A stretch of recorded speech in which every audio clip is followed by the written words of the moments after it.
Como sabéis, las jornadas de Permea Obert, en el programa de Permea, diseñamos esos espacios abiertos que llamamos Permea Obert, que son los momentos en los que nos abrimos para compartir con los demás sobre qué estamos pensando y que entren esas ideas y esas miradas de personas que nos están haciendo el programa. Y en este caso nos interesaba mucho, porque va en la línea de trabajo de Permea, reflexionar sobre las grandes transformaciones y preguntas y desafíos a los que se enfrentan los departamentos de educación de los museos de arte contemporáneo.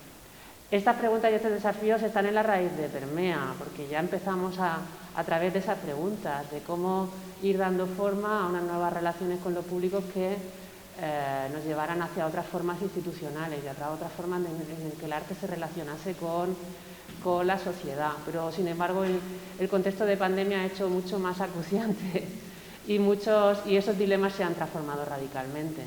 Ya no son unas preguntas sobre cómo mejorar, sino que ahora tenemos que dar soluciones de emergencia, ¿no?, a nuevas realidades que han transformado radicalmente el panorama de los museos, de la asistencia y que, bueno, que nos preguntan un poco, incluso apelan a cuál es la razón de ser de estas instituciones, ¿no? Entonces, bueno, para eso hemos reunido hoy, tenemos la suerte de contar a lo largo del curso que ya llevamos.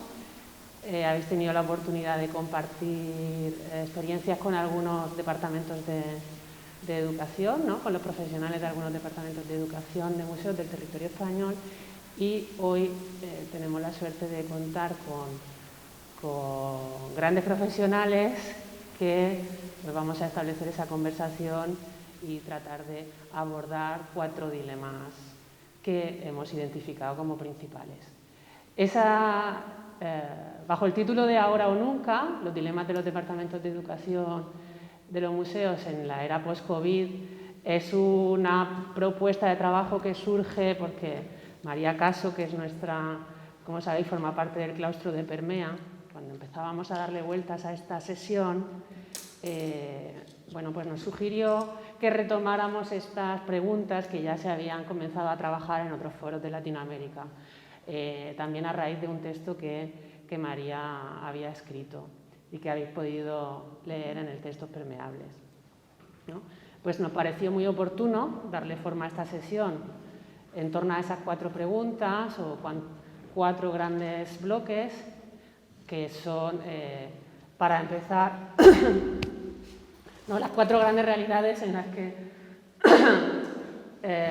se mueven y con las que tienen que negociarse ahora las formas de trabajo en los departamentos de educación, que sería, pues, que son directamente derivadas, algunas directamente derivadas de la pandemia y otras que son estructurales y que hunden sus raíces en problemáticas muy anteriores a la pandemia.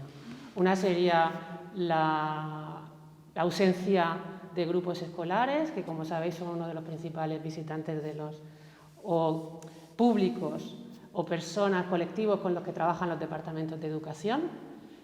Con esta situación, los colegios se han también reorganizado y han bajado mucho su actividad fuera del aula. Se han organizado aquí en Valencia en grupos burbuja, se evita mucho el contacto de unos estudiantes con otros y todo eso afecta a cómo los docentes se organizan para salir. Aunque salir es algo muy recomendado, ¿no?, y dar las clases fuera, pero sin embargo hay bueno, pues, cautelas, miedos relacionados con el contagio que hacen que el número de visitantes escolares haya bajado drásticamente. Entonces, bueno, esa pregunta en torno a qué hacer si uno de nuestros grandes grupos con los que trabajamos deja de venir, cómo reorganizamos esa relación con la escuela desde el museo. El otro de los dilemas está muy relacionado con esta situación de los públicos, pero ya no sería ese segmento, digamos, del público escolar, sino que podríamos trasladar esa pregunta al público en general, porque también hemos constatado que la afluencia de visitantes a los museos ha bajado muchísimo, ¿no? Primero por el confinamiento, porque era imposible salir, luego por las restricciones, ¿no?, de movilidad, que hace que uno de los grandes vectores de visitantes, que son los turistas, sobre todo en los museos de las grandes ciudades, ¿no?, los grandes museos del territorio español, pues que haya bajado mucho la afluencia de turistas. Y también el público en general, puesto que estamos adquiriendo unos hábitos de consumo cultural pues distintos, ¿no? En este contexto de la nueva normalidad se están estableciendo otras dinámicas de consumo cultural. Por lo tanto, hay menos visitantes en el museo y menos grupos escolares. Las preguntas y los dilemas serían ¿cómo afecta eso al trabajo de los departamentos de educación, cuando principalmente han basado su actividad en atender a esos públicos? Otro de los dilemas o desafíos a los que se enfrentan los departamentos de educación está relacionado o se deriva directamente de esa situación de confinamiento y la mirada hacia lo digital que comenzamos ¿no? Si ya existían herramientas, si ya se estaban haciendo o utilizando dispositivos para la comunicación virtual, para la telepresencialidad, para trabajar a distancia, pero por la situación del COVID directamente nos hemos volcado, ¿no?, en esa nueva realidad y se han puesto en marcha multitud de estrategias virtuales, tanto para el trabajo como para las relaciones humanas, como para la realización de actividades culturales. Prueba de ello es que nosotros mismos esta sesión tiene una parte muy importante virtual, cómo se va a retransmitir, cómo la vamos a compartir, y eso no siempre ha sido así, no era uno de los factores que más se tenía en cuenta a la hora de diseñar o planificar una actividad. Entonces, cómo la virtualidad y esos nuevos espacios condicionan, afectan, modelan o dan forma a la actividad de los departamentos de educación. Y de los museos en general, no solamente de los departamentos de educación, sino que lo podríamos hacer extensible a otras actividades que suceden en el museo, ¿no?, porque incluso afecta a la manera de exponer, etc. Y por último, María nos señala en ese texto que hay algo que da forma a todo eso, que afecta a todo eso y lo condiciona, que todas esas preguntas no tiene mucho sentido hacérselas si no revisamos también y al mismo tiempo las condiciones materiales bajo las que se trabaja en los departamentos de educación, de qué manera se establece la gobernanza de esos espacios, cómo se relacionan esos profesionales y esas actividades a las que dan forma con el resto del organigrama del museo, qué papel juegan y sobre todo también cuáles son las condiciones laborales bajo las que se construyen esas actividades, puesto que evidentemente, aunque normalmente es algo que se elude, pero las condiciones de trabajo laborales y su temporalidad, su estabilidad, afectan a cómo se pueden construir proyectos con los públicos a largo plazo y cómo nos involucramos en los mismos.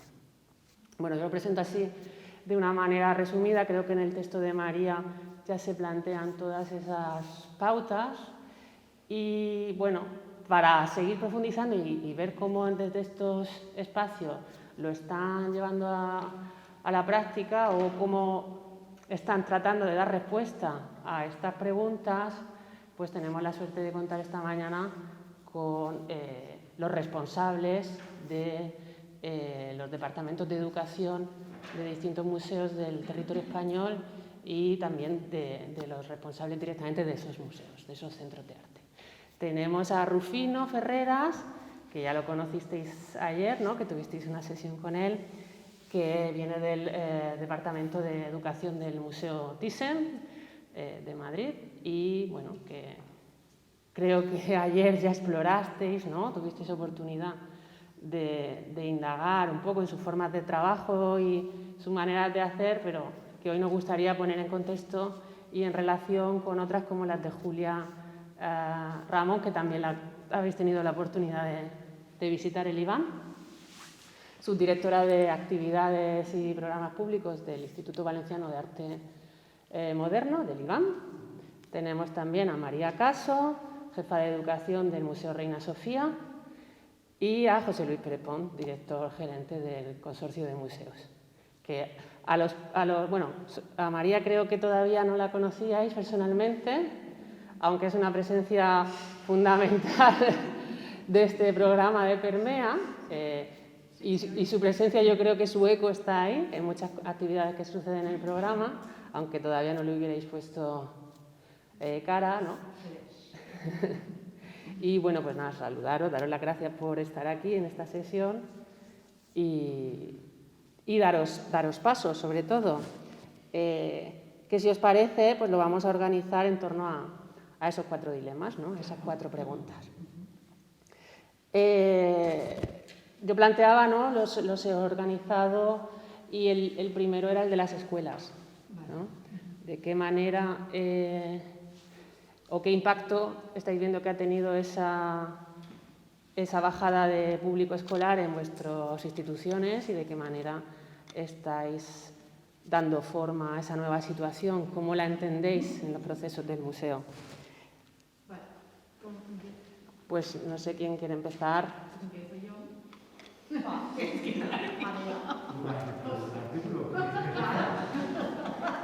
¿No? ¿Cómo os posicionáis ante esa pérdida de visitantes, del número de visitantes escolares? A mí lo que me parece muy interesante de eso, de que los escolares no puedan venir, es que se pone en jaque la posición genérica de un departamento de educación. O sea, como los departamentos de educación parece que están justificados porque hay público escolar, de repente desaparece el público escolar y eso nos obliga a decir, vale, ¿y qué coño hacemos aquí? ¿No? O sea, no, ¿para qué estamos aquí de verdad? Porque es como, parece que se justifica que haya departamentos de educación porque viene el público escolar, pero evidentemente ese no es el objetivo de un departamento de educación, ¿no? Creo que en eso... me parece claro, considerar que ese sea el objetivo. Exactamente. Sí. Entonces, en nuestro caso, aparte de iniciar un proceso de reflexión muy profundo sobre la posición, nos ha obligado como a 2 cosas. Una súper importante, que estoy segura de que comparto con vosotros, es pasar de un modelo de un departamento de educación por actividades a un departamento de educación por proyectos. Nosotros teníamos, además Julia lo puede, porque Julia ha trabajado en el Departamento de Educación del Reina mucho más tiempo que yo, pero no sé, el año pasado en condiciones de normalidad a lo mejor atendíamos a 45.000 escolares, porque claro, lo que tiene el volumen del museo es una cosa tal. ¿Y cómo eran esas visitas? Pues esas visitas venían las escuelas, estaban poquísimo tiempo, esas visitas, y aquí conecto con el punto número 4, estaban sostenidas por un equipo de 60 voluntarios culturales, que son señoras y señores jubilados, que, o sea, esto se está grabando, pero me da igual, quiero decir, esos señores estaban ahí gratuitamente, lo cual me parece muy mala práctica, ¿no? Porque eso tenía que estar sostenido por figuras como vosotras, contratadas, no sé qué tal. Entonces, las condiciones, o sea, todo eso, ese tinglado tan grande estaba sostenido por unas bases de barro. Y además, que al final yo creo que se conseguía el efecto contrario, porque desde luego un escolar que viene 1 hora al museo, le meten a saco por las salas estaban absolutamente colapsadas, porque había una confluencia de los grupos que venían por el Departamento de Educación y los miles de grupos que vienen por otros lados al museo, o sea, había como tráfico, tal. Entonces, era horrible. Yo creo que esos escolares realmente venían y odiaban venir al museo, porque la actividad era lo contrario, ¿no? Entonces, parar eso y decir, stop actividades cosméticas de 1 hora que no sirven para nada, vamos a empezar a trabajar por proyectos, creo que esa es un reto, pero que tiene una solución, bueno, no sé si la palabra es solución, pero por lo menos estamos empezando a investigar otro modelo, que es del modelo de actividades al modelo de proyectos, ¿no? El modelo de proyectos va a ser mucho más complejo, o sea, lo que nosotros queremos trabajar ahora es con a lo mejor 5 o 6 coles en los cuales estableces un proyecto a largo plazo, a lo mejor incluso de 2 años, de 3 años, evidentemente en vez de 45.000 van a venir 45, ¿no? Pero creo que esa es la posición. Si nosotros realmente lo que queremos es la transformación de los públicos a través de las actividades del museo, de lo que se hace en el museo, ahí sí que habrá una transformación, pero con 1 hora que vienen no hay transformación posible, ¿no? Entonces, el modelo de actividades al modelo por proyectos me parece que es muy importante. Y luego hay también como enunciar la posición, que yo creo que todos los departamentos de educación tenemos una posición, pero no está enunciada. Entonces, ahí nosotros hemos cogido el proyecto inicial que teníamos, que era el Museo de los Vínculos, y la idea de realizar proyectos que estén basados en la idea de generar vínculos de larga duración con los públicos me parece fundamental. Pero realmente trabajar esta idea de cómo una institución cultural puede contribuir a la generación de vínculos, que eso está muy relacionado con lo que dice Manuel Borja Villel del Museo Hospitalario, lo que dice Pablo Martínez del Museo Porvenir, pero es que es como, este es el tema, cómo se generan vínculos. Y los vínculos se generan a nivel general con conexiones que se repiten. Entonces, lo que hay que hacer es generar proyectos de repetición en los que los públicos vengan a los museos, establezcan un vínculo amoroso, si queremos, con la propia institución, y a partir de ahí la concepción, la relación público-museo es totalmente distinta, ¿no?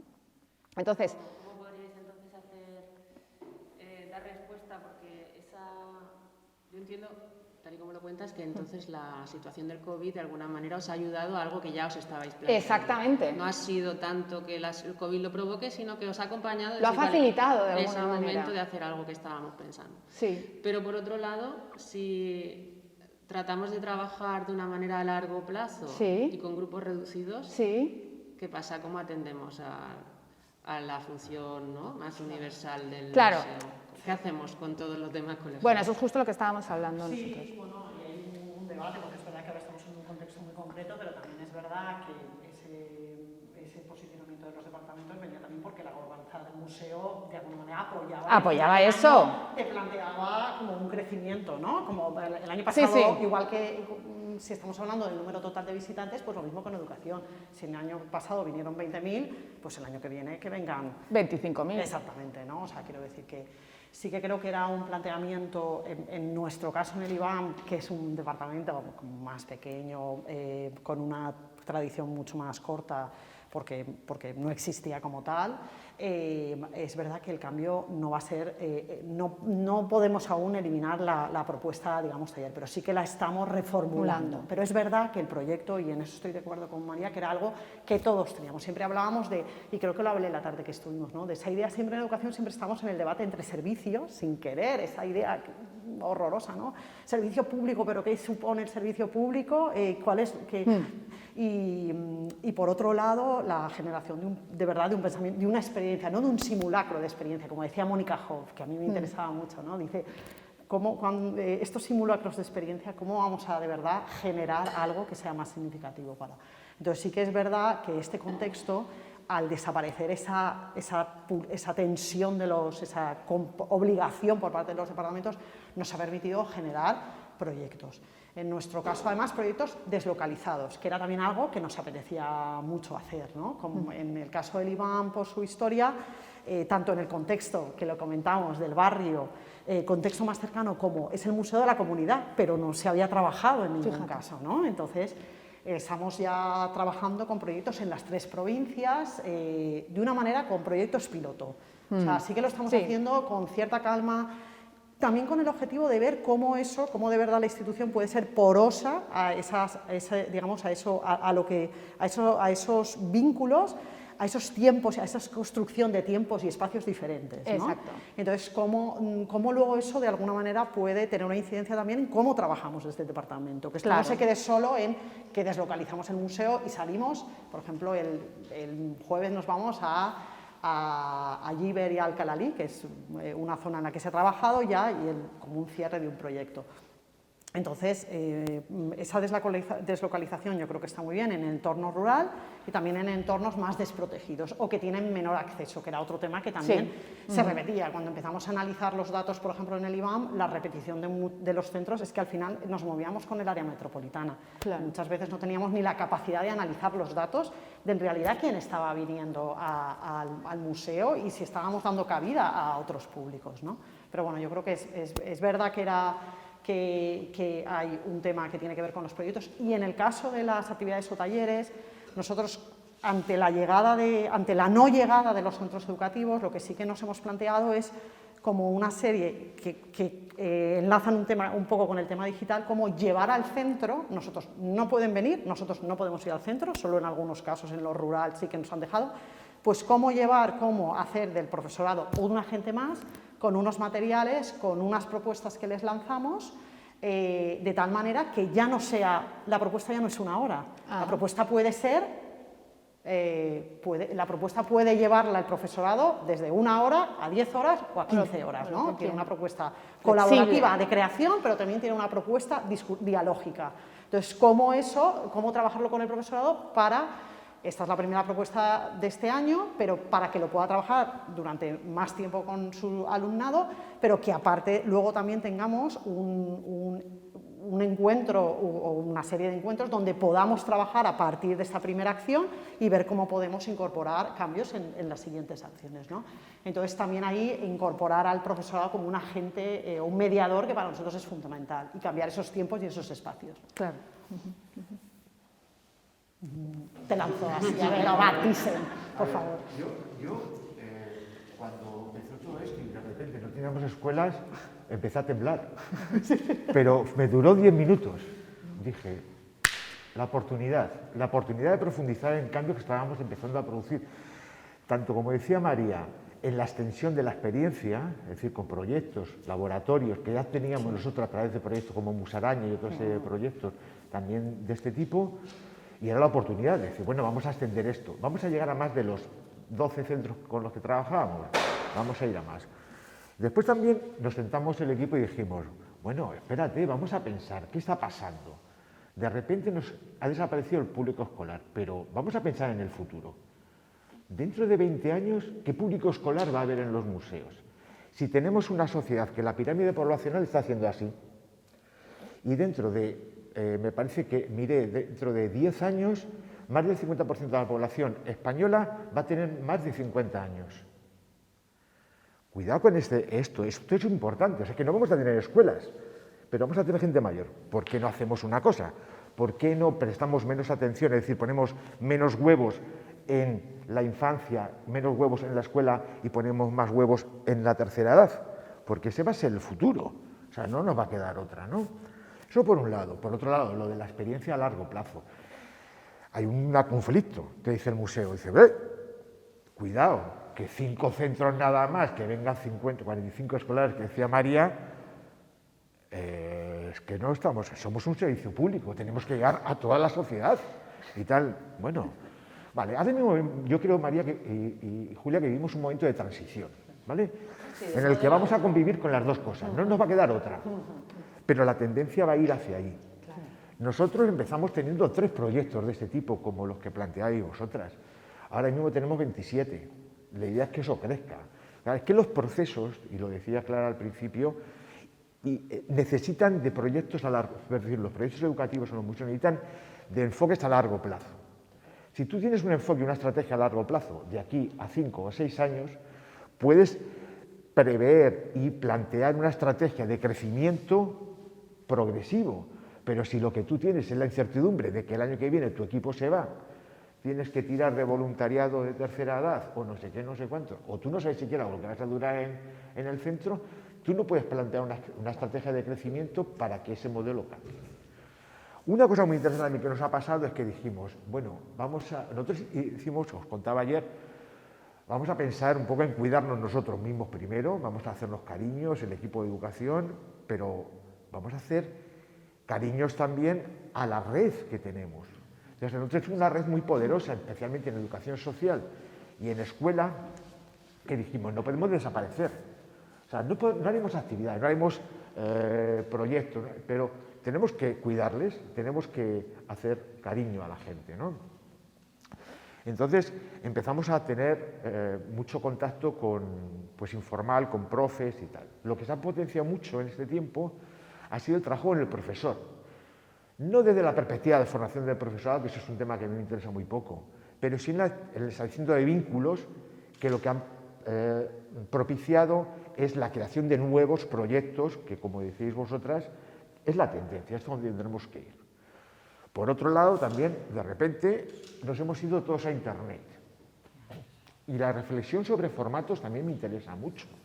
los formatos, no los espacios, no los contextos, sino los formatos. Yo creo que ya es hora de cambiar formatos en educación en museo. No podemos estar haciendo todavía formatos educativos de hace 50 años, en un contexto social en el que la comunicación ha cambiado radicalmente. El consumo cultural, como decía Clara, ha cambiado radicalmente. No podemos seguir haciendo visitas comentadas, visitas taller y cosas de ese tipo. Y el medio este de Internet nos propicia nuevos modelos también, nuevos formatos de trabajo, más allá del proyecto. Y un proyecto, los proyectos me interesan enormemente, como a María, pero me interesan también otro formato que sería el formato de los laboratorios, ¿no? Que son proyectos que tienen una componente también, para mí, bueno, es una manera de llamarlo, de codiseño y de proyección a largo plazo. Por lo tanto, respecto a la escuela, yo estoy tranquilo, porque volverán los que vuelvan. Y después porque yo soy un defensor acérrimo del derecho a no venir a los museos. Cuando no puedes venir, no puedes venir. Cuando no quieres venir, no quieres venir. Eso es lo que tenemos que defender desde educación también, el derecho a no aguantarnos. Pero pensáis que esta situación es transitoria y cuando vuelvan se volverá a hacer la misma oferta y a tratar de volver al mismo lugar, ¿o...? Desgraciadamente sí. Ese es el problema de esto, ¿eh? Yo creo que no. Yo lo pienso en paralelo al tema de lo del teletrabajo.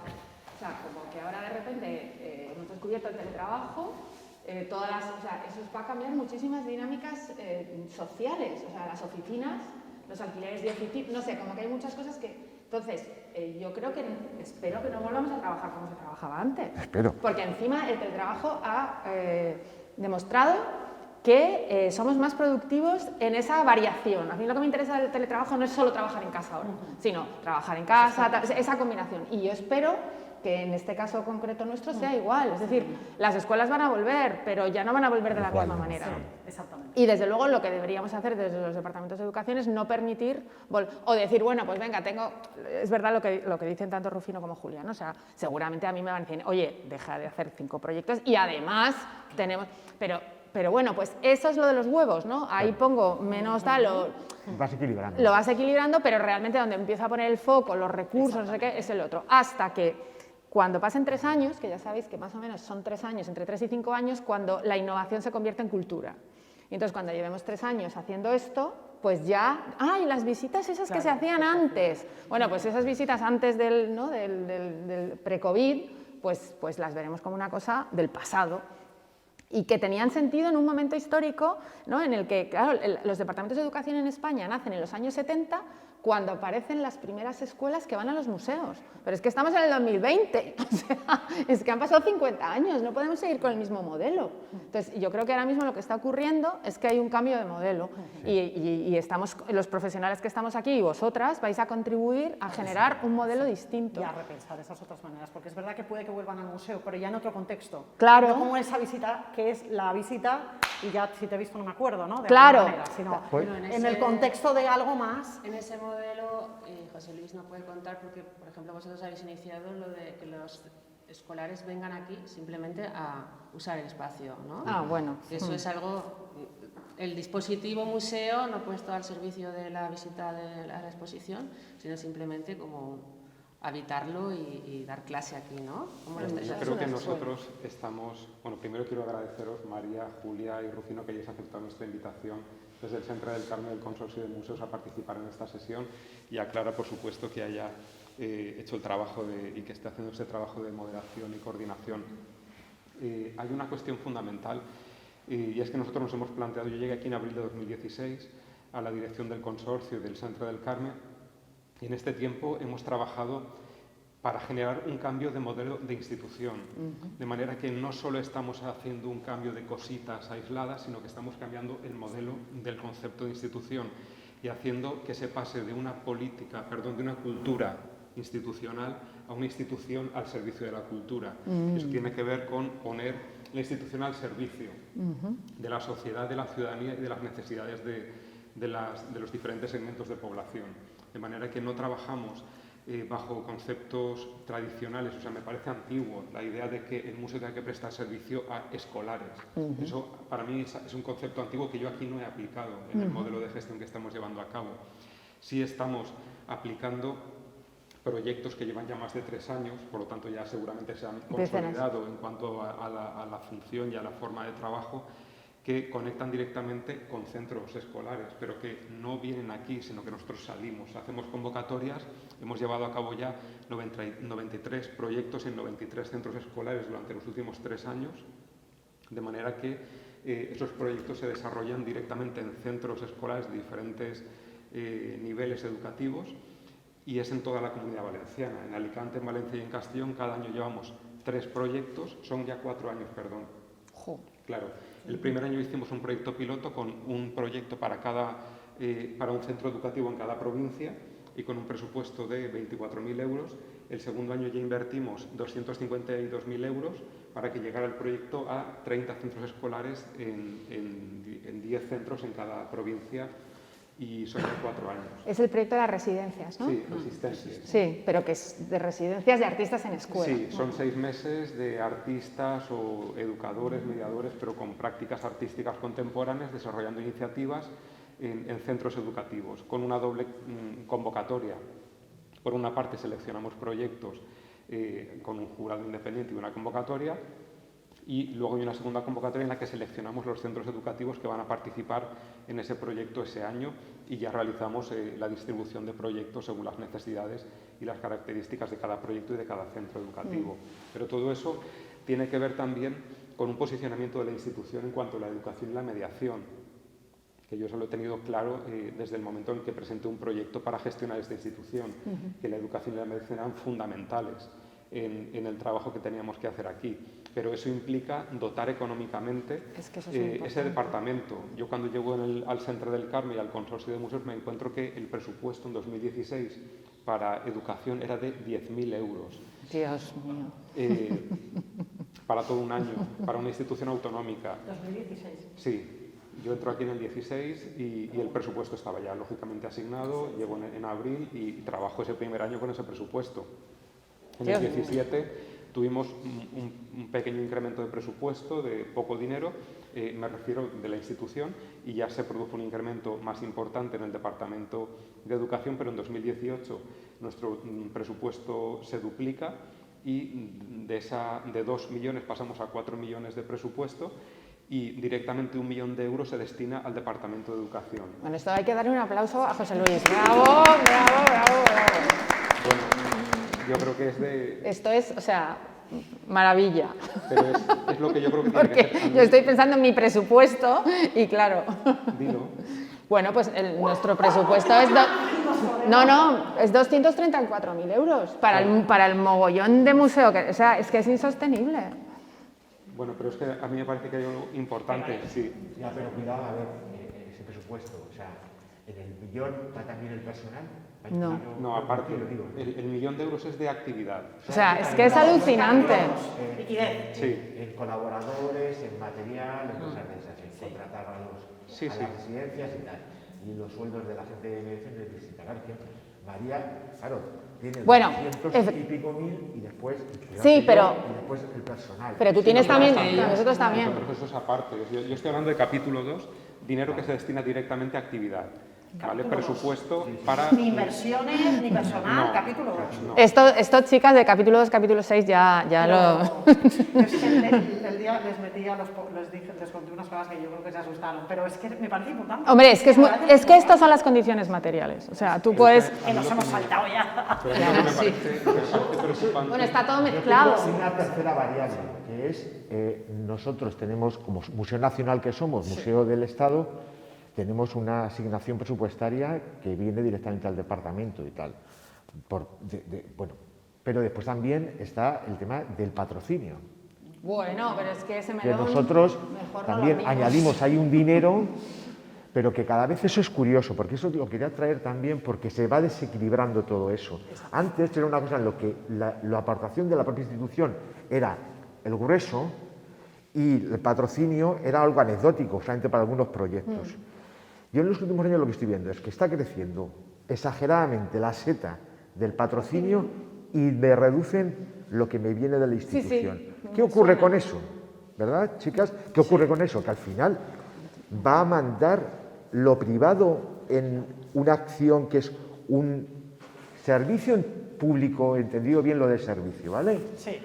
O sea, con lo cual eso también se lleva de tortas con una historia, que es lo de el producto o el servicio. Nosotros somos una función, lo educativo, que poco a poco se está convirtiendo no en un servicio público, que también la palabra como a María me causa un poco sarpullido, se está convirtiendo en un producto que muchas veces es vendido al patrocinador y por tanto se está vendiendo la esencia del museo. La función del museo se está alquilando al patrocinador. Y eso es insostenible, como sigamos creciendo así, va a llegar un momento en que solamente hagamos lo que quiera que hagamos el patrocinador y no lo que la institución propia necesite, la sociedad necesite, claro, etcétera. Pero para eso necesitamos gestores que inviertan unas cuantías significativas en los departamentos de educación. Claro, no, sí. Pero es que a mí me parece preocupante que el Departamento de Educación se deje supeditado a los ingresos que se recibe por mecenazgo, por patrocinio, porque al final es lo que tú decías, o sea, que se va a hacer lo que guste, lo que no tenga aristas, lo que sea bonito, lo que tenga celofán, o sea, al final eso es preocupante. Y por no hablar de los tiempos también, que claro, en los detalles de cuando de repente acaban las negociaciones, cuando entran esos, o sea, que es complejo, es muy complejo, pero por supuesto, desde luego, tiene que ver con esa cuestión intrínseca de si la educación es transversal y si es parte, yo creo que ya indispensable, indiscutible del museo, de este museo y del museo por venir, desde luego. No puede ser algo que la gobernanza esté totalmente apartado, ¿no? Está invisibilizado normalmente y está invisibilizada no solo en los modos, sino también en los presupuestos. Total, por supuesto. Pues ahí, pues... Yo creo que si esos números que estáis visibilizando, que es tan importante, se colocan en paralelo a las cifras que se usan en otros departamentos como exposiciones. Bueno. Sabéis que yo soy artista y personalmente considero que esos capítulos tienen que estar muy bien dotados, pero cuando se incrementa también el capítulo para actividades de educación, creo que se hace una cosa muy valiosa y es que considerar esos proyectos como producciones culturales legitimadas, al mismo nivel que las producciones artísticas más basadas en la creación objetual o de artefactos. Y se diluyen las barreras entre... Pero ese es el cambio también de modelo de la educación artística, la educación en los museos como servicio, a la educación en museos como producción cultural autónoma generadora de conocimiento. Sí, exactamente. Y entonces eso es lo que Carmen Morch, ¿no? Está haciendo Las y era cantidades son- nada, las eso cantidades son no... muy- Claro, pero no funciona. Y luego también es que el proyecto educativo... ¿Perdón? No, Que termina y después los pasamos a la proyectos pregunta. educativos también para mí tienen que ver con las redes locales, mucho. Claro. Mientras que los proyectos expositivos no necesariamente. Claro. Puede ser, pero hay veces que no. Pero en cambio los proyectos educativos y de actividades generan unas redes locales de colaboraciones muy importantes, que yo creo que... A mí eso no me preocupa, o sea, que parte del presupuesto importante vaya a las exposiciones y que no vaya a educación, pues me joroba porque yo llevo educación. Pero a mí no me preocupan esos movimientos presupuestarios. A mí me preocupa, como tengo muchos trienios en es cómo ha ido cambiando dónde se hace la inversión dentro de los museos. Entonces, los museos ahora hacen unas inversiones bestiales en cosas que antes ni existían en los museos. Marketing, comunicación... Sí. O sea, lo que no puede ser es que se esté retrayendo de exposiciones y de educación dinero para gastarlo en una cosa que se llama marketing y que pretende solamente el hacer caja, el que venga gente, el que venga gente, el que venga gente. Es que ese movimiento presupuestario, muchas veces le echamos la culpa a conservación, yo el primero, que se lleva todo el dinero, pero ahora mismo no está pasando eso. Son los propios departamentos, proyectos expositivos, los departamentos de conservación, etcétera, están sufriendo también un recorte porque se está llevando mucho dinero hacia todo eso de desarrollo de empresa, que se empieza a hablar en los museos de desarrollo de empresa, y a mí se me saltan las lágrimas cada vez que lo oigo, el marketing para arriba, el marketing para abajo, o sea, es que cuidado. Claro, yo no creo que haya que hacer una comparativa en términos de competición de departamentos, sino de abrir el territorio, el melón, de qué exactamente entendemos por producción cultural y que se puede realizar desde muchos lugares. Y entonces a lo mejor diluir las fronteras entre departamentos, porque los artistas también hacen proyectos educativos desde exposiciones o desde educación, y los educadores a veces realizan prácticas artísticas. Claro. Sí, pero, Claro, pero esa es ahí, la- perdón, Nos lleva eso como a una explosión más grande de las... claro, ahí por ejemplo pues se pone en jaque, ahora te atendemos, el propio, Ah, es que yo no me había dado cuenta de que quería. el propio formato de lo que es una exposición, ¿no? Que por ejemplo nosotros en el departamento tenemos un proyecto que se llama No Expo, que lo que trata es de investigar cómo se pueden hacer no exposiciones, o sea, cómo se puede trabajar con el conocimiento en las instituciones culturales con un formato que no sea expositivo. Entonces, esto lo hemos hecho desde el Departamento de Educación, porque el Departamento de Educación luego, paradójicamente, y también para animaros un poco la vida, yo creo que ese lugar de periferia, de grieta, te posibilita hacer cosas que sería imposible hacerlas en otros departamentos, ¿no? Entonces, claro, cuando Teresa Velázquez escuchó que yo estaba haciendo un proyecto que se llama No Expo, que es la jefa del Departamento de Exposiciones Temporales, dijo: what the fuck, ¿no? O sea, ¿qué es eso? Y ahí estamos explorando también cómo se puede generar conocimiento en otros formatos desde el Departamento de Educación con artistas o con, pero tampoco entendiéndolos como artistas, sino entendiendo ese concepto tan amplio de la producción cultural, que yo creo que es eso. Generadores de Claro, pensamiento pero es que, contemporáneo. claro, pero es que ahí tenéis el texto, que no sé si habéis leído, de Martí Manem, de Salir de la exposición, si es que alguna vez hemos entrado, que desde luego os lo recomiendo mucho, en el que también hay que poner en tela o sea, repensar las exposiciones. Entonces, es que estamos en un momento como de repensar las exposiciones, los departamentos de educación, la universidad, la escuela, las relaciones personales, la alimentación, o sea, no sé, es como... pero desde luego las exposiciones también tienen que ser repensadas. Vamos a darle Sí, voz. perdón. Cuéntanos la... Hola, no, yo tenía una pregunta como un poco que hablabais de los presupuestos y de, o sea, también, y esta idea de a lo mejor de pasar actividad a proyectos, ¿no? Sí. Nuevos formatos. También cómo mides que realmente estás haciendo una producción cultural, o sea, también cómo pruebas que lo estás consiguiendo. Sí, te voy a hacer una pregunta, ¿por qué tienes que medirlo?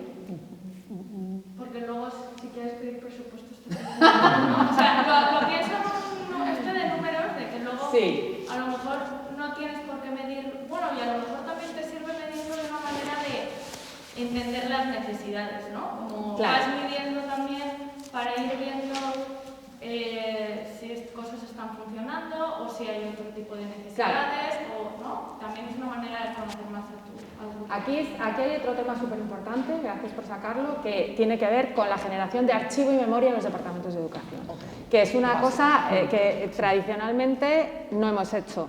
Entre otras cosas porque nosotras nos hemos creído nosotras mismas que teníamos que dar servicio. Entonces, los departamentos de curaduría, todos tienen sus catálogos, termina una exposición, hay una memoria ahí brutal, tal, y en cambio los departamentos de educación, como hemos trabajado mucho con la voz oral, que además esto tiene completa relación con la feminización, aquí os veo a vosotras, ¿no?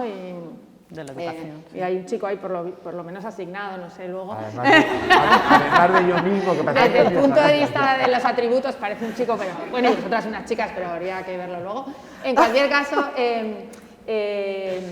eso está como súper complejizado y no existe porque no, porque el Departamento de Educación, ¿cómo es la práctica de la mediación? Oral, pues ¿cómo haces un archivo de eso? Entonces, este es otro de los grandes retos que tenemos que poner es muy encima de la curioso mesa. que somos instituciones, por lo menos también, entre otras cosas, de la memoria y no guardamos memoria de la acción. con el Efectivamente, público. pero no guardamos de la memoria solo los departamentos de educación, el resto hay un departamento de actividades editoriales que solo trabaja para la memoria de las exposiciones, los Exactamente. curadores y los artistas. Exactamente. Pero las tiene que ver mediadoras... también con una cuestión que es sobre qué guarda memoria. O sea, aquí Bueno, el es que museo ahí, gira claro. en torno al museo, al objeto su aura, y nosotros en educación no trabajamos solamente en torno al objeto su aura, trabajamos en torno a la persona, al visitante, al que trabaja con nosotros, al que cosas, participa en nuestros mucho más proyectos. complejo. Nosotros es otro tipo de relación la que establecemos con los agentes que participan de un museo. Entonces, eso no se ha hecho, estoy totalmente de acuerdo. Es necesario que documentemos la acción y que la fijemos, Que la archivemos. que la archivemos, básico. Y, Claro, que yo creo que eso sí que existe ya, la reconozcamos como investigación, Exactamente. con otras lógicas diferentes a la investigación Cuantitativa, del marketing y tal. científica, cuantitativa, o eso, ¿no? Una exposición de calidad porque es el especialista. Pues no, nosotros trabajamos con otras lógicas, con otros presupuestos, pero conceptuales, pero que generan conocimiento, generan investigación. Pero volvamos a la pregunta que ha hecho, ¿cómo te Sí. llamabas? Rocío. O sea, la pregunta de Rocío no es nada ingenua. O sea, tiene una mala uva de narices. Es decir, Esas son las buenas. No, a mí me encanta esta pregunta porque es, vale, bien, tú has hecho un proyecto súper bonito, súper bien, han venido 4 escuelas y ya, pero esto,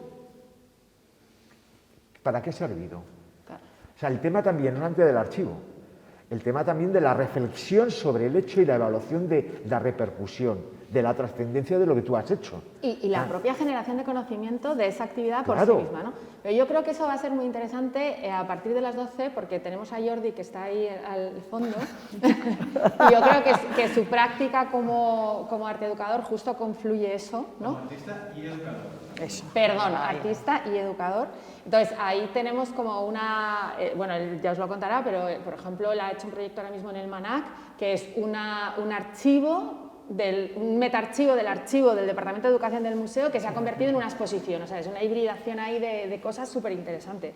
Y eso es un poco, para mí ese es hacia donde hay que ir, entender todo como una producción cultural, que son diferentes, no es lo mismo lo que hace un artista, lo que hace un curador, lo que hace una mediadora, pero lo que sí yo creo que es importante es que las prácticas de la mediación no tienen que ser subalternas a las de la curaduría y el artista, ¿no? Que es como siempre esta idea de, no, las mediadoras, mujeres, estamos aquí para dar la voz o ser los loros de repetición de no. O sea, ese es otro del modelo de cambio. Y luego cada vez hay más ejemplos en esa línea, pero también cuesta mucho llevarlo a cabo en los museos porque todavía no se entiende bien esa idea de la producción cultural en salas desde el Departamento de Educación. Yo tengo un montón de ejemplos, me lleva a que vamos a retomar esas 4 bloques, ¿no? Porque hablabas de la mediación en salas. Sí, que sería la nueva presencialidad. Claro, ¿no? Que si hablábamos de que se ha bajado mucho el número, o drásticamente, o prácticamente en su totalidad, el número de visitas escolares, también ha bajado mucho el número de visitantes y por lo tanto dispositivos como la visita en sala y otros servicios a los públicos en general, a los visitantes, a los turistas, están cambiando. ¿Cómo lo estáis haciendo a nivel Hombre, lo concreto primero yo como creo que centro? por fin, o sea, muchos lo intuíamos, muchos lo sabíamos, pero nos hemos dado cuenta de que muchos museos, el caso del mío, el de María también seguro y seguramente que también el tuyo, el 80% del público que tenemos no es el escolar, es el turístico. Entonces es una cosa que sabíamos, pero que ignorábamos, obviábamos de la educación. Esto ya ahora tengo piedras en nuestro tejado. Decían, no. Y decíamos, no, lo importante que tenemos, lo más gordo que tenemos en la escuela. No, lo importante que tenemos es el turismo. Y eso ha desaparecido. Entonces, ciertas cosas están pasando dentro del museo. O sea, primero hay una cuestión económica, ¿vale? Pues de números y tal, que no vamos a entrar ahí, si queréis entramos después. Pero también hay una cuestión que nosotros estamos viviendo. Ahora, cuando estamos en sala, que antes lo apuntaba un poco María, trabajamos de una manera cómoda. Y esto no ¿De una manera? Cómoda. Cómoda, claro. ¿Por qué? Porque no pasa lo que decía María, Y que nos íntima. pasa a nosotros. 400.000 grupos para arriba y para abajo, que claro, un proceso dialógico como el que planteabas tú, Julia, o una cosa de tranquilidad, de reflexionar tranquila, es dificilísimo en un lugar que es de paso, porque los sitios de turismo son esos no espacios de paso, ¿no? Y eso es una cosa que a lo mejor también tenemos que empezar a pensar, es decir, ¿cuál es el grueso de nuestros visitantes? ¿Somos museos que estamos hechos para la vida o estamos hechos para el turismo? Claro, bueno, eso es fundamental. Claro. Yo por poneros un ejemplo, nosotros ahora en el museo tenemos unas exposiciones sobre sonido, tenemos 3, y entonces para abordar esa nueva presencialidad hemos hecho por primera vez en el museo una mediación transversal. Estamos divididos en 3 secciones, que es la de comunidades, que atiende, digamos, a familias y a jóvenes, es decir, educación no formal. Tenemos la sección de escuelas, que es educación formal, y luego teníamos mediación, que estaba pensando ahora mismo mientras hablaba Rufino, que la mediación es evidentemente para turistas, y luego teníamos el cuarto, que era accesibilidad. Accesibilidad hemos decidido hacerlo transversal, o sea, que esté presente en todas. Y estas 3 están juntas en un programa para todas esas exposiciones de sonido que lo hemos llamado tímpano. Por ejemplo, una cosa que empieza a ser una producción cultural es cuando ponemos nombres a las cosas. Los curadores y los artistas ponen nombres, ¿no?, a sus producciones. Por lo tanto, en mediación es importante empezar a trabajar con naming y con autorías, aunque sean autorías compartidas y plurales y tal. Bueno, pues para una exposición que consiste en ponerte unos auriculares y escuchar unas piezas, hemos decidido hacer un audioclub. Y en ese audioclub vienen unos profesionales, trabajan con grupos muy pequeños y se ha hecho un audioclub con 10 sesiones, que va a ser una cosa como muy cuidada, muy íntima, muy de trabajar una presencialidad, porque ahora tenemos una crisis de la presencia. Entonces, ¿cómo tiene que ser la presencia en estos? O sea, por ejemplo, esta presencia que está ocurriendo ahora mismo es un lujo, ¿no? O sea, un máster en el que hay, no sé cuántas sois, pero 10, y tenemos 5 ponentes con Jordi 6, esto es maravilla, ¿no? Entonces, vamos a intentar trabajar sobre eso. Entonces, esa es la nueva presencialidad. Pero claro, el formato de audioclub no se había pensado antes. No tenías por qué haberlo, claro, porque no lo necesitabas, digamos, la necesidad no es, pero... Con lo cual hay un componente muy importante y es el desarrollo de la creatividad de los departamentos de educación. O sea, el perfil, por lo tanto, de las mediadoras, y eso creo que os afecta mucho a vosotras, yo siempre que digo esto me caen muchos chuzos de punta, pero bueno, lo voy a volver a decir. Emigra de un perfil muy centrado en la historia del arte a un perfil más hacia las bellas artes, lo cual no quiere decir que estemos en o historia del arte o bellas artes, sino que tendría que haber una fusión, pero en las que las competencias creativas de la mediadora son muy importantes. Porque la mediadora es la que se tiene que desarrollar ese componente creativo de, hostias, estamos en una exposición de sonido, vamos a hacer un audioclub, ¿no? O Jordi, o sea, Jordi, por ejemplo, en ese ejemplo es muy buen ejemplo de una persona muy creativa, ¿no? De, pues no sé, tus primeras mediaciones en el MACBA, pues son hiper creativas, ¿no? Por ejemplo, esas que hiciste del... Sí, bueno, yo iba a decir que más que un perfil creativo es un perfil que controle el pensamiento contemporáneo. Es decir, que puede ser... Las dos cosas, sí. Sí. No tienes por qué ser artista, pero tienes que entender cómo conseguir esa mediación de una manera creativa, que llegue, que sea... Serían esos dos componentes, ¿no? Y hay una cosa que es la hibridación. Vivimos en un mundo híbrido en lo que es necesario no es lo disciplinar y lo que tiene que ver con un conocimiento, sino el que la gente tenga herramientas para ir y venir de un campo a otro. Es decir, nosotros necesitamos equipos amplios, no equipos de 2 personas, que esa es la segunda del plan de educación, amplios por muchas razones. Primero, porque tenemos mucho volumen de cosas que podemos hacer y tal, y después también porque necesitamos sensibilidades, visiones, conocimientos y prácticas distintas.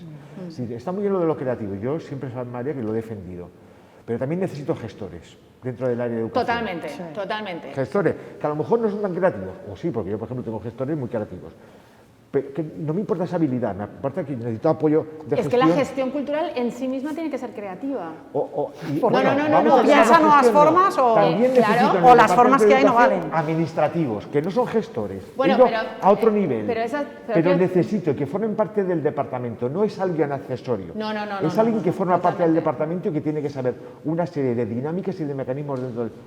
A ver, estoy exagerando, lo que quiero decir es que tenemos que tener gentes de muchos lugares. Sí, exactamente. Sí, pero la competencia de la creatividad creo que tiene que estar en todas las profesiones o todas las competencias. Sí, María, pero a mí también me da mucho pavor todo esto de la creatividad desde el momento que el liberalismo se apropió de la palabra creatividad. Bueno, tenemos que ser creativos para todo. Pero yo no estoy hablando de la creatividad. Yo creo que la podemos asimilar a la creatividad que desarrollan los artistas, que también gestionan, también administran, también promocionan. Si los artistas la parte visible y reconocida es la creativa, pero todo eso está detrás. Los artistas no hacen más que hacer PDFs. Mueven sus proyectos, lo que pasa y que parece que los llevan a cabo. O sea, son productores, statements, un artista tiene que aprender a escribir, o sea, todo eso, pues una mediadora también, pero parece que una mediadora tiene que tener unas habilidades distintas y yo creo que la competencia creativa es fundamental. Ayer cuando empezamos la clase, lo primero que pregunto es de dónde viene cada uno, su nombre y de dónde vienen y tal. Aquí en este grupo, en este máster, hay gente de historia del arte, arquitectos, de no sé qué, no sé cuánto. Eso es un departamento de educación, en realidad ellos configuran un departamento de educación. Eso es bueno, pero eso no, a ver, eso es cierto, pero luego también a mí me parece que hay que hacer una reflexión sobre cómo los departamentos de educación, sobre todo de nuestros museos que son públicos, seleccionan. Entonces, ahí tenemos otra cosa que a mí también me cae mucho encima, que es el tema del perfil de los conservadores de museos. ¿Vale? Entonces, tradicionalmente, la figura que ha dotado los departamentos de educación es, no sé si la sabéis, esa figura, no sé si os han hablado de ella en el máster, es una figura profesional de la Administración General del Estado. En los museos nacionales. En los museos nacionales, los que, bueno, nosotros que dependemos de otra, claro, no funciona, pero un museo funciona privado la Administración Central. Puede digamos. contratar a quien quiera, pero un museo del Estado. Entonces, normalmente los departamentos de educación se han configurado a través de las figura de la conservadora, porque normalmente es una mujer, de la conservadora de museos. Es una oposición que tiene una tal, que no sé qué, y entonces se gana todos los años a estas oposiciones y cuando se termina, pues se van. Entonces, el perfil de la conservadora de museos y la oposición, o sea, no sirve para nada para un departamento de educación. Y además con el añadido, que yo se lo comentaba a los alumnos, es decir, cuando tú aprobabas la oposición y llegabas a un museo, te decían, ¿tú eres el último en llegar? A educación. Y antiguamente decían, tú a educación. Educación. Ahora dicen, no, a redes sociales, pero antes era educación. Bueno, redes sociales ya creo que ha superado. Claro, que llegaba la gente allí que había estudiado sobre catalogación, investigación, restauración, no sé qué, no sé cuánto, y decíamos, a ver, esto es como el servicio militar. 2 años. A 2 años me voy a hacer exposiciones que yo lo que he venido aquí. Está variando. Este recorrido que dice Rufino está variando, pero en el fondo sigue estando muy ahí. Ha variado bastante. Mucha de la gente que llega a los departamentos de educación lo utiliza como plataforma para llegar a otros sitios. Entonces, por ejemplo, una de las cuestiones que yo creo que es un ejemplo de esa creatividad o esa gestión o esa forma de hacer diferente, es cuando yo no he trabajado en un museo en mi vida, yo he estado muy cercana a los museos, pero yo he hecho toda mi carrera en la universidad, hasta el año 2018 que me ofrecen este puesto y lo cojo. Y cuando lo cojo me ofrecen entrar con 2 personas más. Y ese perfil parecía que cubrirse con 2 conservadores de museo. Conservadores o ayudantes. Y yo me negué, dije no. Entonces ahí tuvimos que hacer un ejercicio de imaginación institucional y yo dije que lo que quería era trabajar con 2 profesores de secundaria. Sí, ya que una de las cuestiones era trabajar con adolescentes y trabajar con escuelas, bueno, pues eso que al principio dijeron, imposible, pues lo hemos conseguido. Y entonces, mi trabajo en el museo no lo podría entender si las figuras de Fran Cabeza de Vaca y de Cristina Gutiérrez, que además son 2 profesores de música, que claro, su expertise, su creatividad y su forma de entender lo que es el Departamento de Educación ha catapultado el cambio de una manera increíble, ¿no? Y este es un poco también otro modelo, ¿no? ¿Podrían ser profesionales de la educación secundaria, de la primaria y la infantil, trabajadores y trabajadoras del Departamento de Educación, ¿no? Me parece que es también interesante. Sí, yo creo que la creatividad no es inherente a lo que hayas estudiado, o sea, quiero decir, es verdad, pero sí que es verdad que la oralidad ha pasado de ser como un factor fundamental en la mediación a ser un factor que no es el estratégico, digamos, ¿no? Es uno de muchos. Entonces es verdad que, pero bueno, yo considero que creatividad puede tener, como decía también, ¿no? O sea, por un lado está el componente de la cultura contemporánea, desde la sociología, antropología, como que de repente ya estamos hablando de muchas otras cosas, ¿no? Y la excusa es el arte para hablar o para investigar, para cuestionar, ¿no? Claro. Y por otro lado, ese factor creativo que puede pensarse a lo mejor más con la rama de Bellas Artes, pero bueno, puede ser música, de repente llega un músico, llega un antropólogo, llega un sociólogo, o sea, pero sí que es verdad que en los accesos, a mí me ha sorprendido muchas veces como que cómo es el acceso, en el caso nuestro, que es a través de la administración no central, sino autonómica, también son accesos donde se prima haber estado antes en museos, donde se prima una serie de condicionantes que es verdad que complican un poco el acceso a otros perfiles, ¿no? que aparentemente tienen más interesantes. Ese perfil de los conservadores, estaba pensando ahora que está cambiando también, porque ellos tienen una formación. Yo creo que sí. Una formación, digamos, después, cuando aprueban la oposición y tal, en la que ahora se está poniendo un poco de atención, desde los últimos años, de hace 4, 5 o 6 años, un poco de atención también a lo educativo. Entonces también reciben eso, pero es que hasta ese momento no veían nada de educación. Nada. Y acababan haciendo cosas de educación. ¿Qué pasaba después? Que los departamentos de educación eran lugares que se cubría el expediente y mucha gente se pasaba y tal, quitando 4 o 5 que de repente descubrieron su vocación por imposición y dijeron, ahí va, esto pues al final es bonito esto y me gusta esto, ¿no? Pero eso fueron, pues eso, la serendipia muy puntual que hay en el mundo, ¿no? Pero si pensáis que estamos aquí en este máster y de repente en los últimos años ha habido un cambio en los departamentos y un cambio que yo creo que llega por ahí la profesionalización. La profesionalización.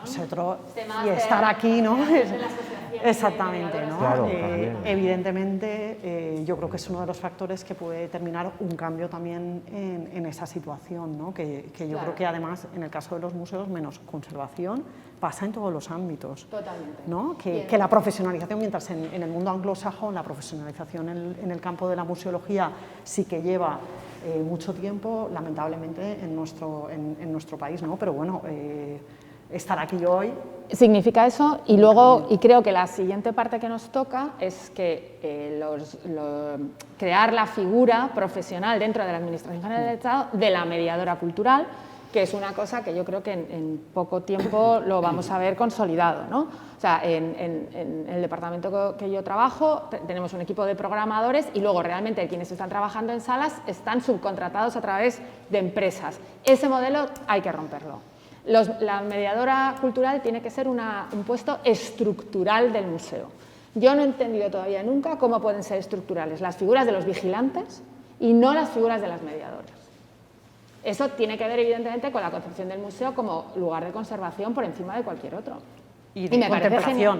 Y conservación. Y me parece genial que los vigilantes sean puestos estructurales, pero que también lo sean las mediadoras. Ya, lo que pasa es que yo ahí iría también un modelo y dando un paso más, es no especializar tanto a la gente, es decir, que el mediador sea una figura mucho más polivalente, que tenga un papel mucho menos replicativo dentro de las propias áreas de educación. Es decir, yo por eso la palabra mediación, o sea, yo vengo del mundo de la pedagogía, la palabra mediación para mí es una herramienta de la educación, de la pedagogía, y tal como puede ser la didáctica, maldita palabra, ¿tal? Son herramientas que están dentro de lo educativo. Y yo creo, yo personalmente, María, yo sé que defiende esa figura del mediador, yo defiendo la figura del educador porque me engloba también a los mediadores. Es decir, y necesitamos dignificar no solamente esa precarización más salvaje que sufren los mediadores, sino la propia identidad educativa del museo, el propio significado de la función. Ahora mismo estamos sufriendo una cosa muy bonita, que no ha salido aquí, pero educación ha desaparecido de la nueva definición de ICOM que está planteado. Es una cosa anecdótica, pero es una cosa muy significativa. Y es algo que ni siquiera los que estamos trabajando en educación estamos entrando en el debate. Si no existe la palabra educación, la función desaparece. Y si la función desaparece, ¿seremos capaces de seguir haciendo una educación dentro de los museos si se ve apartado esa función y relegada todavía más? Yo creo que hay que defender una figura mucho más amplia de lo educativo y sobre todo lo que es el papel de la educación dentro de las instituciones, es decir, entender las instituciones como productores culturales, pero también como generadores también o posibles incitadores a la generación de conocimiento por parte de distintos agentes. Bueno, yo creo que ahí igual es plantear la distinción entre la figura del mediador o la posición institucional de la mediación. Claro. Como la mediación es un instrumento de estrategia que atraviesa, ¿no? Por ejemplo, en el caso de José Luis, no sé cómo lo estáis haciendo, pero o sea, sí que entiendo, aunque no se llame así, una gerencia mediadora, pero sí que está posicionándose desde la educación, que siempre aunque el departamento sea el de gestión o el de gerencia, y creo que muchos de vosotros también lo Hace 10 años estaba en un urinario público en un museo en Sao Paulo. Y bueno, las cosas así son como muy ligeras, ¿no? Entonces estábamos 3 señores en los urinarios y una señora limpiando el suelo. Y de repente los señores hablaban de un cuadro que habían visto en el Museo de Sao Paulo. Pues tal y... Entonces la señora que estaba fregando se para con la fregona y empieza a contarles cosas del cuadro y dónde podían ver otro cuadro y tal. O sea, estaba haciendo labores de mediación la señora de la limpieza. O sea, cuando podamos hacer labores de mediación, la señora de la limpieza, el educador, el director, y se naturalice eso, entonces sí que tendrá sentido el concepto de mediación. Es que justo lo que os iba a decir es que, claro, os escucho atentamente, ¿no?, las intervenciones, lo que decís, y percibo que vuestra realidad es completamente diferente a la nuestra. Claro. Quizás porque sois museos, nosotros somos un centro de cultura contemporánea, es otra posición diferente, y por otra parte, ya como institución autonómica desde el Consorcio de Museos, aunque intervenimos en museos de bellas artes, de arte contemporáneo, en Alicante, Valencia, Castellón, la acción que llevamos a cabo es desde otro paradigma, o sea, tenemos otra visión de la institución y otra forma de relacionarnos con los departamentos y con el público, no sé. Por eso que os escucho con atención, pero sinceramente percibo que nuestra realidad es completamente diferente a la vuestra y a la experiencia que estáis contando, porque igual eso que planteáis como posible lo estamos haciendo desde hace varios años. Claro, yo creo que el tamaño importa. Sí, María, el tamaño importa. Sí, y la centralidad, cuando yo he vivido en el Reino, o sea, he trabajado en el Reino, también años, está mucho como para decir que he vivido. Julia, muchos. No quiero hablar de eso ahora. Por favor, María. Pero... O sea, solo en el tema de turistas. Sí. O sea, las mañanas del Reina, en las mañanas del Reina, y me puedo imaginar las mañanas de Thyssen, eso es, y lo que dice María, tú tienes la propia idea de la colección, o sea, la segunda planta. La segunda planta. La segunda planta del Reina es como que luego la cuarta no, quiero decir. No, efectivamente, tú en el museo. Yo no tengo esa presión, tengo una presión grande, pero no tengo esa presión. Ya, porque es que los tú no contextos son distintos. distintos. No es distinto el Iván, no es distinto el Reina Sofía y no es distinto ni siquiera tampoco por la propia institucionalidad. Claro, Sí. son cosas, No es funcionan lo mismo distintas, ministerio. tienen dinámicas distintas. Totalmente. Y el concepto de museo y centro de arte, por algo se llaman distintos. Sí, Es que claro, son cosas sí. distintas. Es que me encanta, el o sea, peso- las posibilidades que nos da de trabajo y Claro. de hacer cosas, pero también os digo que nosotros podíamos haber orientado el modelo del Centre del Carme y del Consorcio de Museos a atraer turistas perfectamente. Claro. Valencia tiene muchos turistas, ahora evidentemente, con la pandemia no, evidentemente, pero en estos años anteriores Volverán. sí. Sin embargo, nosotros hemos optado por un modelo en el que los turistas ocupan un 24-25% de la cuota de visitantes al año, un 70% son visitantes que tienen que ver con la ciudad de Valencia o su área metropolitana y el resto son visitantes de España. Pero ahí Estado también español. tenemos que ver qué significa museo. O sea, que se habla mucho de que museo puede ser muchas cosas, pero la diferencia entre vosotros y un museo como nosotros es que vosotros hacéis producción cultural intrínsecamente. Todo lo que hacéis tiene que ver con la producción. Y nosotros tenemos que ver con una cosa que es la reproducción. O sea, reproducimos cosas. O sea, los museos, no quiero decir los departamentos de educación, y lo que hacemos es replicamos. Entonces, los modelos también de producción de las instituciones culturales son muy distintos, no es lo mismo vosotros que nosotros. Claro, pero quizá ahí el papel de los departamentos de educación es transformar el enunciado museo. Claro, Totalmente. Que no que Educar deje la de conservar y institución. archivar, investigar, claro, porque una de esas nuestras instituciones hay labores que que se preservarlas. olvida muchas veces es que nosotros no solamente hacemos una labor educativa hacia afuera.